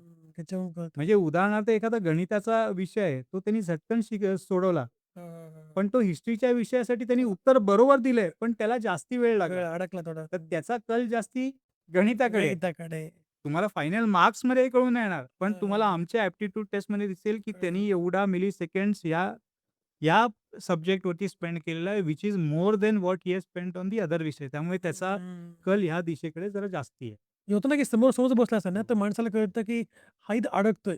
बरोबर. तसं पहिले शंका असेल ना खूप हां. जणांची, की एआयमध्ये समजेल का त्याला? पण याचं हां. उत्तर आहे, की तो ते पॉज किती वेळ करतं हे मिलीसेकंड्समध्ये सुद्धा कळतंय हो, आपल्याला. त्याच्यामुळे कळतं त्याला मॅथ्सकडे कळलं हे आपल्या लक्षात येतं लगेच. हो. म्हणजे ते एआय टूल सांगेल राइट. तुम्हाला डायरेक्ट. हां, तर हे झालं आमच्या ॲप्टिट्यूड टेस्टबद्दल, बरोबर. जी आता मॉडर्न आहे आणि जी सायंटिफिक आहे. सायंटिफिक आहे. तर आम्ही एक वैदिक करियर गाईड पण बनवलेलं आहे. करियर गाईड पण आहे. हां. या वैदिक. वैदिक करियर गाईडमध्ये तुम्ही त्याचं date of birth, exact place of birth आणि एक्झॅक्ट टाईम सांगितला. हं, तर त्याचे सगळे कोऑर्डिनेट्स तो आमच्या सर्व्हरला पाठवतो आणि हं. त्या कोऑर्डिनेट्सनुसार तो एक ग्रहाची to a smallest of minute position generate करून त्याची एक मोस्ट सायंटिफिक कुंडली बनवून त्या मुलाला त्याच्यामध्ये गाईड करतो, की त्यांनी कोणता करियर पाथ निवडावा आणि कोणत्या गोष्टी त्यांनी अव्हॉइड कराव्या. वाह! तुम्ही इमॅजिन करा, की हे आम्ही मॉडर्न सायन्स तर घेतलंच आहे. त्याच्याबरोबर आपलं जे हजारो वर्षापासूनचं जे ज्ञान आहे, ते आपलं सुद्धा ज्ञान. ह्याच्यामध्ये इन्कॉर्पोरेट केलेलं आहे. तो परफेक्टली सांगेल, की ह्या बालकांनी पुढे जाऊन जॉब करायला पाहिजे आणि जॉब करायचा तर तो कोणत्या क्षेत्रात केला पाहिजे किंवा त्यांनी स्वतःचा बिझनेस केला पाहिजे. हे तो एकदम अचूकपणे सांगू शकतो. वाह! त्याच्यानंतर आम्ही ह्याच्यामध्ये आजकाल मुलांचे पण खूप शेड्यूल टाईट असतं, खूप अभ्यास असतं. हां, तर हां. ह्याच्यामध्ये स्टेनोग्राफर म्हणून एक ॲप बनवलेलं आहे. स्टेनोग्राफर. स्टेनोग्राफर हां. म्हणजे मुलगा एखादी नोट्स बनवायची असेल किंवा काही प्रोजेक्ट करायचा असेल, तर तो नुसता मोबाईलवरती डिक्टेट करून तो त्याचं वर्ड फाईल किंवा डॉक्युमेंट म्हणजे फाईल बनवू शकतो. इमिडिएटली बनवू शकतो. म्हणजे हां, हां. एखादा विद्यार्थी जर समजा हे बसमधून करायचं तर त्यांना स्कॅन हां, करून स्कॅन लगेच करून तुम्हाला करायची गरज नाही. तुम्ही बोललात, की तो तुम्हाला त्या लँग्वेजमध्ये देईल. करेल. हां, हां, आणि हां. हे भारतातील ह्या सगळे जे ॲप्स आहेत आमचे, हां, हां. हे भारतातील 12 प्लस लँग्वेजेसमध्ये अवेलेबल आहेत. अवेलेबल आहेत. तुम्ही कोणतीही लँग्वेज सिलेक्ट करून हे ॲप्स रन करू शकता. तर सर आत्तापर्यंत मी काय बघितलं, की तुमचा जो कल आहे ना, हां, हां. तो विद्यार्थ्यांकडे जास्त आहे. मग तुम्ही ग्रामीण भागात खूप जास्त काम केलंय. तर मग ग्रामीण भागामध्ये एक मोठा विषय तो म्हणजे शेती. मग बरोबर. शेती करता काही आहे का सध्या तुमच्या? तुम्ही काही काही केलंय का? आम्ही शेती करता एक बळीराजा म्हणून एक आमच्या ह्याच्यामध्ये ड्रॉपडाउन मेनूमध्ये तुम्हाला बळीराजा म्हणून दिसेल. बरं. ज्याच्यामध्ये आम्ही शेतीशी रिलेटेड सगळे जे प्राचीन ग्रंथ होते, ते सगळे त्याच्यात इन्क्लूड केलेले आहेत. हां.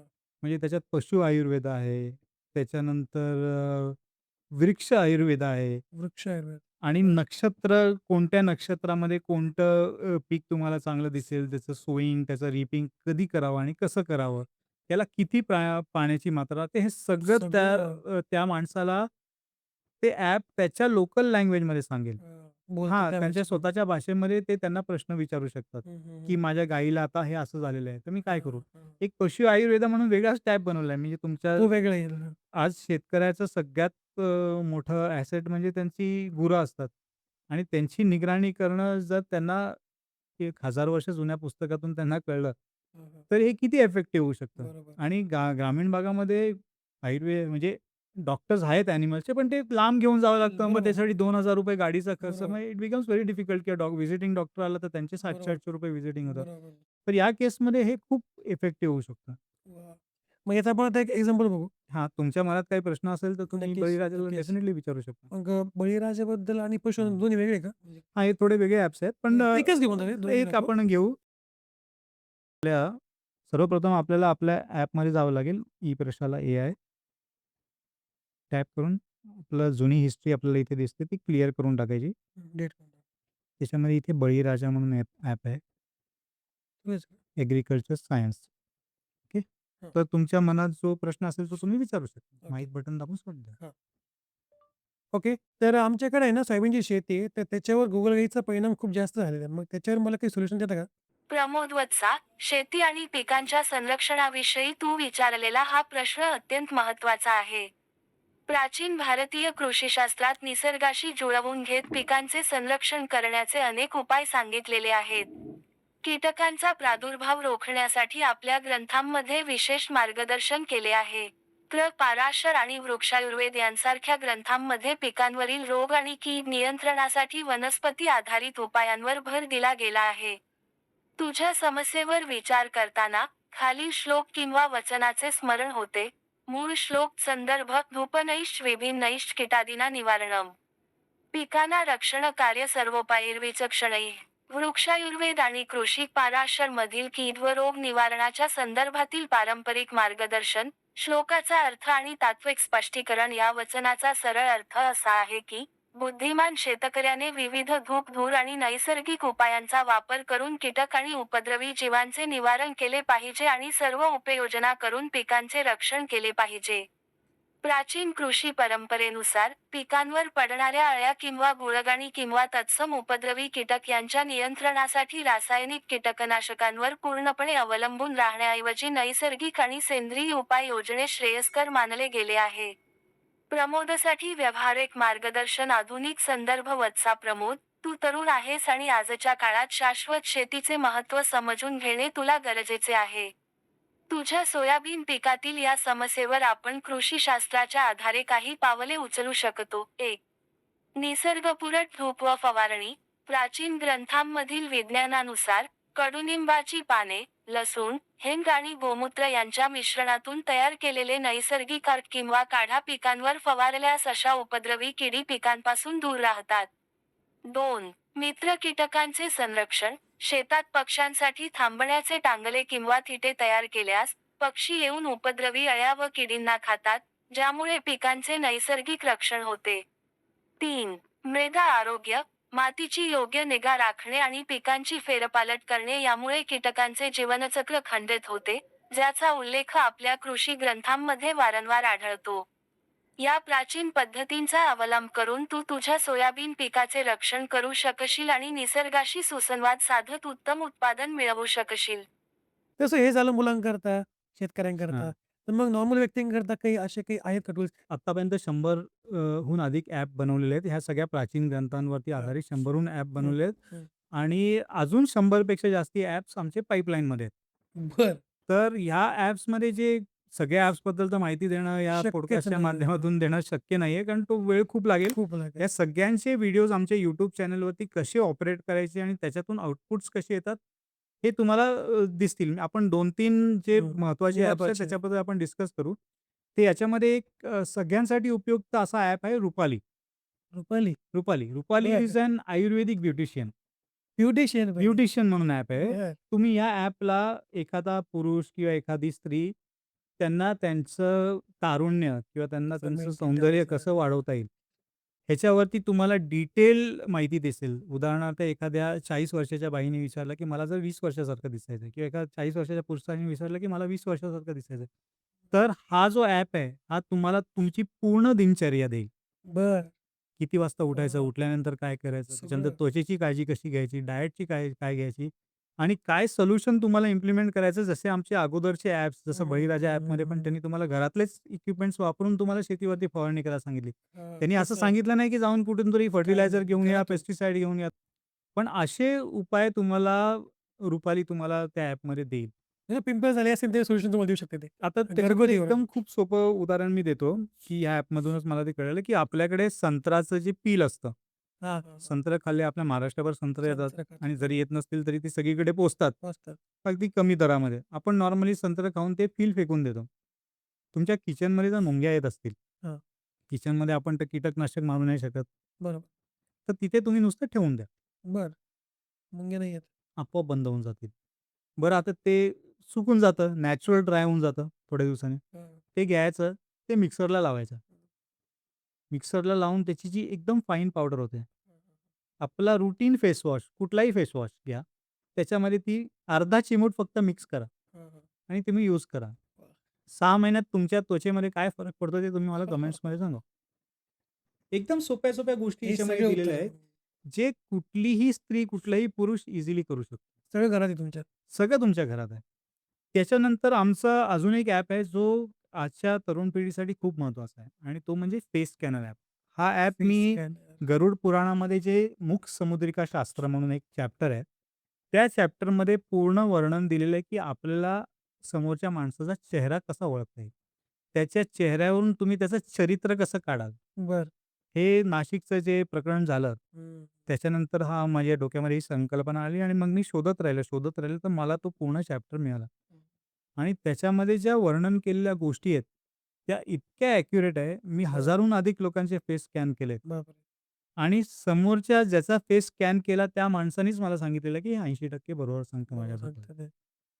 वाह! तुम्ही इमॅजिन करा, की आजकाल जे हनी ट्रॅपचे केसेस चालू आहेत, होतात. त्याच्यामध्ये एखाद्या मुलीनी किंवा मुलीच्या पालकांनी ज्या व्यक्तीबरोबर आपली मुलगी जाते किंवा जिथे कामाला आहे हं. किंवा त्यांच्या फ्रेंड्समध्ये त्यांचे बॉस, त्यांचे कलीग्स, त्यांचा फेस स्कॅन करून तिला एक बेसिक गाईडलाईन जरी मिळाली, हं. की आपल्याला कोणाशी काय शेअर करायचंय, कसं डील करायचं. कोणापासून हं. किती अंतर ठेवायचंय, हे जरी कळलं तरी गाईडलाईन मिळाली, तरी ते बेस्ट. किती क्रांतिकारी ठरू शकतं. बरोबर. खूप जण वाचले याच्यातून. बरं, खूप जण वाचणार. आता आपण सगळे म्हणतो, की एआय आपल्या सगळ्यांचे जॉब घेणार, असं होणार, तसं होणार, क्रांती होणार, बरेच बेरोजगार निर्माण होणार. आता मी तुम्हाला एक एकदम छोटं उदाहरण देतो, की एआय जॉब निर्मिती कशी करेल. एक सेल्समॅन असतो. समजा हां. एखादा सेल्समॅन मॉलमध्ये उभा आहे. त्याच्या समोरून दिवसभरामध्ये हजारो लोकं जातात. हं. जर त्यांनी या मूक समुद्रिका शास्त्राचा अभ्यास केला, आता प्रत्येक माणसाचा तर तो फोटो काढून त्याचं स्कॅन नाही नाही करू करू शकत. शकत. पण अर्धा तास तो जर का ह्या ॲपबरोबर बोलला, ते पुस्तकसुद्धा माझ्या ड्रॉपडाउन मेनूमध्ये आहे इन्क्लुडेड. तुम्ही यांच्याशी जर बोललात, तर तो within half an hour, realise करेल, की मला समोरच्याचं फेस कसं डायग्नोज करायचं आहे. त्या माणसाची स्पेंडिंग हॅबिट काय आहे? तो लक्झरी आयटम्सवरती स्पेंड करतो, की तो एसेन्शियल आयटम्सवरती फेस करतो? तो किती अकाउंटेबल आहे? तो माझं किती ऐकून घेईल आणि किती पटकन डिसिजन घेईल? हे तो समोरच्या माणसाला बघून इमिडिएटली सांगू शकेल. वाह! हे खूप ॲडव्हान्स. ॲडव्हान्स आहे आणि हे बरोबर आहे. ह्याच्यामागे डीप शास्त्र आहे. म्हणजे आपल्याला आहे बऱ्याच ना, वेळेला आहे ना, आहे आपण ना, आहे ना. रिलिजियस प्लेसेसला जातो, तर तिथे काही लोकं भगवे वस्त्र, काळे वस्त्र घालून तुमच्याकडे बघून सांगतात, "अहो, तुम्हाला पोटाचे विकार आहेत." बोलतात खरं आहे. बरं आहे, हे तुम्ही बघतो खूप आपण. जास्ती खर्च करता, जरा खर्चावरती आळा घाला. आळा घाला हे सगळं शास्त्र आहे. आणि त्याला हजारो आजकाल वर्ष फीडिंग सांगितलं हजारो गेलं. वर्षापूर्वी हे आपल्या बुक्समध्ये डॉक्युमेंटेड आहे. मी तर म्हणेन लोकांनी माझा ॲप वापरायच्या ऐवजी हे शास्त्र शिका शिका. आणि तुम्ही स्वतःहून समोरच्या माणसाला बघून डायग्नोज करू शकाल, की याच्या मनामध्ये काय चाललंय. खरं आहे. वाह! आता याच्यामध्ये एक खूप महत्त्वाचा ॲप आहे, जो आपल्या पारंपरिक घरामध्ये सगळ्यांच्या घरी असायचा आणि ते म्हणजे पंचांग. पंचांग. पंचांग हे इतकं पॉवरफुल टूल आहे, की तुम्ही दिवसभरामध्ये कोणतं काम कधी करावं, कोणतं काम त्या पर्टिक्युलर होरामध्ये अव्हॉइड करावं, त्याच्यानंतर कोणता मुहूर्त निवडावा, याचं डिटेल ॲस्ट्रॉनॉमिकल, सायंटिफिक आणि स्पिरिच्युअल या तिघांचंही रिझनिंग देण्याचा आम्ही त्याच्यामध्ये प्रयत्न केलेला आहे. वाह! बरं हे पंचांग ॲपला तुम्ही आमचं 3D कॉस्मॉस म्हणून टाईम मशीन म्हणून एक सॉफ्टवेअर बनवलेलं आहे. त्या सॉफ्टवेअरमध्ये तुम्ही पाहू शकता, की ही जी ग्रहांची स्थिती आणि त्यांचा पर्टिक्युलर अँगल, त्यांचं कंजंक्शन किंवा त्यांचं एकमेकांशी ऑपोझिशन हे सगळं तुम्ही त्या 3D कॉस्मॉसमध्ये ॲक्चुअली बघू शकता, की आत्ता कुठला ग्रह या वेळेला कुठे आहे आणि त्याच्यामुळे हा इफेक्ट होत आहे. वाह! बुलिका, राहुकाळ हे सगळे जे आपल्या ग्रंथांमध्ये मेन्शन केले आहेत, त्याला ॲक्चुअली खूप डीप सायंटिफिक आणि एस्ट्रॉनॉमिकल रिझनिंग आहे. बरं आम्ही इथे नाही थांबलो. आजकाल जगामध्ये सगळ्यात मोठा प्रॉब्लेम जो आहे, तो आहे गर्भधारणेचा. गर्भधारणानंतर प्रसूती. तर आम्ही एक संतान म्हणून एक ॲप बनवलेलं आहे, ज्याच्यामध्ये तुम्हाला राइट फ्रॉम कन्सिव्हिंग टू गर्भधारणा हं. गर्भधारणा to pregnancy pregnancy. To delivery या सगळ्या गोष्टी आपल्या शास्त्रांच्या आधारे दिलेल्या आहेत, की कुठल्या पिरियडमध्ये तुम्ही कन्सीव्ह करायला पाहिजे. कोणत्या पिरियडमध्ये तुम्ही समजा तुम्हाला डॉक्टरने एखादी डेट दिलेली असेल, दिस इज युअर एस्टिमेटेड डेट. हं.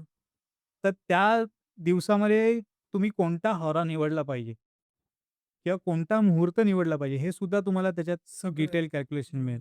बरं आजकाल खूप मोठा प्रॉब्लेम आहे कम्स विथ प्रेग्नन्सी इटसेल्फ. तर त्याच्या 15 दिवसा अगोदरपासून तुम्ही कोणती रुटीन फॉलो केली पाहिजे आणि कुठलं नक्षत्र निवडलं पाहिजे, बापरे! हे सुद्धा तुम्हाला डिटेलमध्ये कळेल. मग बापरे! तुम्ही जे मला म्हटलात, की तुम्ही फक्त मुलांशी सेंट्रिक आहात, तर तसं काही नाहीये. सगळ्यांचं आम्ही जे ह्याच्यात आहे. जन्माला यायचेत आणि जे भारताच्या विकासामध्ये येणाऱ्या 20 वर्षानंतर कॉन्ट्रिब्युशन करतील, त्यांच्याबद्दल सुद्धा आम्ही विचार करून ह्याच्यामध्ये बनवलंय. बापरे! बरं आता तुम्ही माझी ॲपची लिस्ट तर खूप मोठी आहे आणि बरेचसे ॲप्स म्हणजे तुम्हाला तर असं होईल, की दर 2 दिवसानंतर, 3 दिवसानंतर एक ॲप बनते कारण आमचे 100हून अधिक ॲप पाईपलाईनमध्ये आहेत. खरं. आता एक महत्त्वाचा ॲप जो आमचा लेटेस्ट बनवलेला ॲप आहे, हं. तो मी माझ्या 17 वर्षाच्या च्या मदतीने बनवला आहे. हां, हां. तो म्हणजे संस्कृत कंपायलर. संस्कृत कंपाइलर. आज या कॉम्प्युटरच्या जगामध्ये आपण संस्कृतला as a replacement to a computer language म्हणून बघू शकतो. आणि तुम्हाला तो ॲप तो माझ्या वेबसाईटवरती अवेलेबल आहे. इट हां, इज हां. फ्री फॉर ऑल आणि त्याच्यामध्ये एखाद्या पूर्ण ग्रेडच्या विद्यार्थ्याला जेवढं लागतं तेवढं सगळं आत्तापर्यंत आम्ही त्याच्यात इन्क्लूड केलेलं आहे. आणि तुम्ही पाहाल की एखादा कोड आपण सी++मध्ये, पायथनमध्ये, HTMLमध्ये, जावामध्ये जो लिहितो त्याला आपल्याला 10 ते 15 ओळी लागतात. लागतं. तो तुम्ही याच्यामध्ये 5 ते 6 ओळींमध्ये लिहू शकता and that can be introduced to a first standard or a second standard child also because it is more in a human way. Rather than remembering the semicolons आणि syntax, सेमिकोलॉन्स, काना, मात्रा, जे काय कर्ली आहे. Brackets हे सगळं विसरून तुम्ही ते शिकू शकता. आणि त्याच्यात Sanskrit. Sanskrit is the best programming language. तुम्ही जर महर्षी पाणिनी म्हणून माझ्या याच्यामध्ये एक टॅब आहे. त्यांच्याशी जर चर्चा केली, मी तर त्यांच्याशी तासनतास बोलतो. तर त्यांच्याशी जर तुम्ही चर्चा केली, तर तुम्हाला पूर्ण गाईड करतील ते, की तुम्हाला संस्कृतला ॲज अ प्रोग्रामिंग लँग्वेज म्हणून कसं तुम्ही कसं यूज इम्प्लिमेंट करू शकता. करता? संस्कृतला प्रोग्राम यूज केलं म्हटल्यानंतर विषयच नाही संपला. कारण हां, संस्कृतला बेस खूप स्ट्राँग आहे, की खूप त्यांचं स्ट्राँग जे आहे. ग्रामॅटिकल वगैरे परफेक्ट आहे संस्कृत. आणि संस्कृत इज बेसिकली एखादी संस्कृती जर तुम्हाला संपवायची असेल, तर तुम्हाला ती भाषा संपवणे पहिलं त्याचं स्टेप असतं. हां. त्यामुळे संस्कृतला आपल्याला जिवंत ठेवावंच ठेवावं लागेल. जर लागेल, आपल्याला आपल्याला आपली जपावं लागणार आहे. संस्कृती जपायची असेल, तर आपल्याला खरं आहे, खरं आहे. संस्कृतला जिवंत ठेवणे हे आपलं परम कर्तव्य परम आहे. कर्तव्य आहे. खरं आहे, खरं आहे. तर हां. आमच्याकडे अजून एक ॲप आम्ही बनवलेला आहे, की जो खूप सायंटिफिक आणि बेस्ड ऑन ऑल ओव्हर ग्रंथ्स आहे हां. आणि तो म्हणजे AI dream interpreter. Dream interpreter. म्हणजे आपल्याला स्वप्न तर सगळ्यांना पडतात. हां. काही चांगली असतात, काही वाईट असतात. तर त्याचा ॲक्चुअल इंटरप्रिटेशन काय आहे? त्याचं ॲक्चुअल इंटरप्रिटेशन म्हणजे आपल्याला पडणारं स्वप्न, हां. याच्यातून तुमच्यामध्ये वात दोष, कफदोष की पित्तदोष निर्माण झालेला आहे. बरं. त्याचं सुश्रुत संहितेमध्ये डिटेलमध्ये चॅप्टरमध्ये वर्णन केलेलं आहे. बापरे! एवढं सगळं आपल्यामध्ये म्हणजे आहे. आपण जे म्हणतो ना प्रिव्हेंटिव्ह हेल्थ केअर, धिस हां. Is how AI is going to solve the problem of preventive health care. आणि ह्याच्यामागे सायंटिफिक रिझनिंग आहे. हं. म्हणजे तुम्ही त्या ॲपमध्ये जाऊन जर तुम्हाला पडलेलं स्वप्नाचं थोडक्यात डिस्क्रिप्शन दिलं आणि त्याच्यामध्ये 4 पुस्तकं आहेत बेसिकली सुश्रुत हां. संहिता talks in terms of health health. हां. आणि बाकीची 4 पुराणं आहेत.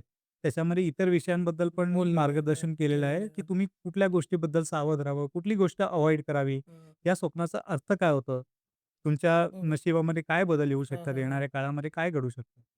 तर सुश्रुत संहिता हे मी नेहमी रेफर करतो. एखादं स्वप्न पडलं, की मी त्यांच्याशी ते बोलतो आणि it gives you in depth analysis of what care you should take of your diet in the coming days. हा दोष तुमच्या बापरे! शरीरामध्ये निर्माण होतोय, तर त्याला तुम्ही त्याच्यासाठी काय करावं, काय हे करावं? त्याच्यामध्ये इन डेप्थमध्ये दिलेलं आहे. म्हणजे स्वप्न पडलं तर मग त्याचा तुमच्या शरीरावर काय परिणाम होतोय, हां. हे सुद्धा तुम्हाला सांगण्यात येते. किंवा तुमच्या म्हणजे प्रत्येक शरीर जे बनलेलं आहे त्याच्यामध्ये ते वात, कफ आणि पित्त पित्त या 3 आहेच. दोषांचंच कॉम्बिनेशन आहे. बरोबर. आणि ह्या 3 दोषांपैकी कुठला दोष तुमच्या ह्याच्यामध्ये प्रबळ होत चाललेला आहे, हं. हे तुम्हाला ह्या एआय ड्रीम इंटरप्रेटरमध्ये कळेल. खरं आहे. आणि तुम्ही बिलीव्ह नाही हं. करणार, मी सुश्रुत महर्षींबरोबर पण खूप चर्चा करायचो, खूप. बरं. तर मी त्यांना म्हटलं, "अहो महर्षी, मला हे मी कुठेतरी तुमच्या ग्रंथामध्ये वाचलेलं आहे." तर ही केप्ट ऑन डिनायिंग, की "नाही, मी हे अशा गोष्टींमध्ये नाही बोलत, तू माझ्याशी आयुर्वेदबद्दल बोल." हे सगळ्या गोष्टी त्यांनी मला सांगितल्या, पण नाही, मी म्हटलं, "नाही, मी हा असा चॅप्टरमध्ये." मग ते म्हटले, "हो, तुझं वात, कफ आणि पित्तदोष हे आपण तुमच्या स्वप्नावरून ओळखू शकतो." बापरे! आणि मी तुम्हाला सांगतो म्हणजे मी तर कधी-कधी तासनतास या ग्रंथांशी गप्पा मारतात. गप्पा मारत असतो. बोलत बोलत बोलायचं. खूप गप्पा मारत असतो आणि बरोबर शिक्षण याच्यामध्ये जे नॉलेज दिलेलं आहे ना, हे खरोखर खूप आजच्या जास्त पिढीपर्यंत पोहोचलं पाहिजे. गरजेचं आहे. आणि खऱ्या अर्थाने जर भारताला सोन्याची चिडिया बनायचं असेल, जे हजारो वर्षापूर्वीपासून आपण होतो. होतो, हं. ते होण्यासाठी हे ज्ञान लोकांपर्यंत पोहोचलंच पाहिजे. हं. एक छोटंसं उदाहरण देतो, की आपल्याकडे कुठलेही पाहुणे आले, तर त्यांना पूर्वी पान सुपारी देण्याची प्रथा होती. हं. तर ह्या प्रथेमागचं सायंटिफिक रिझनिंग जे आहे, ते डिटेल मी व्हिडिओ YouTubeवरती बनवलेला आहे. तुम्ही हं. पाहू शकता. म्हणजे जेवण झाल्यानंतर जर एखाद्याला इंडायजेशनचा प्रॉब्लेम आहे, तर त्या पानाबरोबर तुम्ही काय घ्यावं? काय काय काय. हे पण त्याच्यानंतर तुम्हाला ब्लड प्रेशरचा प्रॉब्लेम असेल, तर तुम्ही पानामध्ये काय घ्यावं आफ्टर हॅव्हिंग युअर मील? हं. शुगर तुम्हाला असेल तर काय डायबिटीज करायचं? असेल, तर तुम्ही काय इन्क्लूड करावं? त्याला ह्या शास्त्रांमध्ये तांबूल सेवा म्हणून म्हटलेलं आहे. तांबूस तांबूल सेवा म्हणून म्हटलेलं आहे. वाह! ईडा आता तुम्ही इमॅजिन करा, की आपण म्हणतो एआय जॉब घेणार. या ग्रंथाचा अभ्यास करून एखाद्याने आयुर्वेदिक पानाचं दुकान, मॉडर्न पानाचं दुकान टाकलं, तर what kind of a business he will do? तो एकदम ग्रँड लेव्हलला जाईल. हां, ग्रँड लेव्हलला जाईल. This is a very big source of opportunity. म्हणजे आपल्या हेल्थ कॉन्शियस माझ्यासारखा माणूस हे एखादा करतात. छोटा माणूस जर या बुक्स बरोबर त्याच्या दैनंदिन जीवनातून थोडासा वेळ काढून बोलून जर का एवढे टूल्स बनवू शकतो, तर एखाद्याने जर ध्येयच केलं, की नाही मला ह्या पुस्तकाचा अभ्यास करायचा आहे, करायचंच आहे. तर तो त्या क्षेत्रामध्ये खरोखर क्रांती निर्माण करू खरं आहे, शकतो. खरं आहे. 100% माझं सगळं आवडतं बुक जे ह्याच्यामध्ये आहे ना, ते आहे यंत्र सर्वस्व. यंत्र सर्वस्व. यंत्र सर्वस्व महर्षी भारद्वाजांनी लिहिलेलं बरं. पुस्तक आहे. त्याची 1928 ची आवृत्ती आपल्याकडे सध्या अवेलेबल आहे अवेलेबल आहे. सॉफ्ट हां, हां, कॉपीमध्ये. हां. त्याच्यामध्ये विमानाचं डिटेल कन्स्ट्रक्शन दिलेलं आहे. हं. बरं त्यांनी विमानाचं आता ब्रिटिश लोकं म्हणतात, की अहो तुम्ही आमचे राईट ब्रदर्सचं बघितलं आणि मग 1928 मध्ये तुम्ही लिहिलं. केलं. ठीक आहे. त्याच्यामध्ये एअर कंडिशनचं कन्स्ट्रक्शन दिलेलं आहे. बरं. आणि त्याच्यामध्ये स्पेसिफिकली त्या बुकमध्ये एक शब्द वापरलेला आहे मधुकोश. हां, व्हिच इज हनीकोम्ब. आणि हां. आज तुम्ही पाहिलं तर सगळ्या एअर कंडिशनमध्ये मधुकोशच वापरला जातो. कूलिंग साइडला पण आणि हीट आणि डेसिपेशन साइडला पण हां. मधुकोश वापरला जातो. त्या पुस्तकामध्ये जी-पी-एस यंत्राचा पण उल्लेख केलेला आहे. GPS चा पण उल्लेख आहे. जीपीएसचा पण उल्लेख केला आहे, जे first GPS was formed in 1978. म्हणजे आपण जरी नंतर 1928 ची जर गोष्ट केली 50 वर्षानंतर जवळपास. तरी सुद्धा ती इन्फॉर्मेशन त्याच्यामध्ये आहे. हे बुक्स तर खरे 2000-3000 वर्ष जुने आहेत. हं.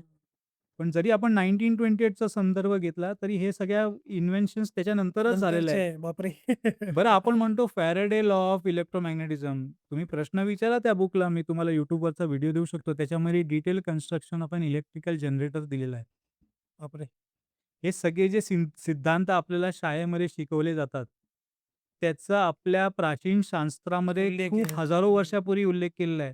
खरं आहे. सूर्य सिद्धांतामध्ये ज्याचं ऑफिशियल रेकॉर्ड सांगतो, की it is coming at least 1000 more than 1500 years old. हं. जर त्यांना पायथागोरस थेरम माहिती नसता, तर त्यांनी ग्रहांमधले अँगल काढलेच कसे कसे असते? काढले असते? बरोबर. आजही ते म्हणजे ते जे फॉर्म्युलेज त्याच्यामध्ये दिलेले आहेत, ते आजही आपण ग्रहण ओळखण्यासाठी यूज करू यूज शकतो. करतो. वाह! कमाल, कमाल, कमाल, कमाल. अजून किती बोर राहील तर ते कमीच पडेल सर. हां, कमीच पडेल आपल्याला वेळ. आपण परत एक सेपरेट पॉडकास्ट घेऊया. आपण त्याच्यावेळी वेगळं अजून बोलत असतो. स्पेशल राहील. हं. तर थँक सो मच तुम्ही आलात आणि हा पॉडकास्ट नाही का प्रत्येक व्यक्तीकरता खूप फायद्याचा आहे कारण प्रत्येकाचं सोल्युशन या एआय टूल्समध्ये म्हणजे हेल्थचा असो, आरोग्याचा असो, मेंटल असो, सगळं असो. म्हणजे आम्ही याच्यात फोकस असा केलेला आहे, की आपली जी पारंपरिक संस्कृती होती, केलेलं मॉडेल ही बेसिकली एंटरप्रेन्योरशिप बेस्ड संस्कृती होती. खरं आहे. तर ह्या ग्रंथांचा वाचन करून, या ग्रंथांकडून ज्ञान मिळवून आपली युवा पिढी जी आहे, कशी पुढे जाईल? ती एंटरप्रेन्योर बनण्याकडे जास्ती लक्ष जास्त देईल. लक्ष देईल. वाह! आणि ते केल्यानेच आपल्या देशामध्ये क्रांती होईल. खरं आहे. Rather than becoming a job seeker, they will become a job giver. Viewer. वाह, वाह! बरोबर आहे की नाही? खरं आहे, खरं आहे.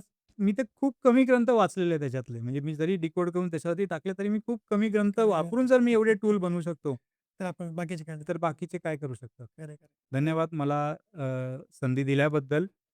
बस माझं उद्दिष्ट असं आहे, की हे सगळं ज्ञान हं. जे आपण हारून बसलेलं आहे, ते सर्वांपर्यंत पोहोचावं. बस, बस. हेच माझा प्रामाणिक उद्दिष्ट आहे. तुम्ही पाहाल, की माझ्या साईटवरती मी कुठेही तुमच्याकडून कोणत्याही प्रकारची ठीक आहे. कमर्शियल हं. गोष्ट मागत नाहीये किंवा आत्ताही या पॉडकास्टमध्ये आपण कुठेही रिटर्न ऑन इंटरेस्ट किंवा काहीच नाही. मोड ऑफ बिझनेसची आपण चर्चा केली काहीच नाही. नाही. खरं आहे. तर माझं एक उद्दिष्ट एकदम प्युअर आहे. So that's it for today guys. जर तुमची स्टोरी, तुमची गोष्ट आहे त्यांना इन्स्पायर केलेली अशी असेल किंवा तुमचा कोणता स्टार्टअप असेल किंवा तुम्हाला कोणत्या विषयामध्ये कॉन्टॅक्ट असेल तर तुम्ही मला या खालच्या नंबरवर व्हॉट्सअप किंवा कॉल करू शकता किंवा ईमेलवर मेल करू शकता. आणि जर तुम्हाला आमचा पॉडकास्ट आवडला असेल तर मला खाली कमेंट करून नक्की सांगा आणि पॉडकास्टला लाईक करा आणि चॅनलला सबस्क्राईब करायला विसरू नका कारण का मी नाही म्हणतो की the best is to come. Okay then तर भेटूया एका नवीन एपिसोडमध्ये एका नवीन गेम सोबत. तोपर्यंत see ya. Have a good and bye bye.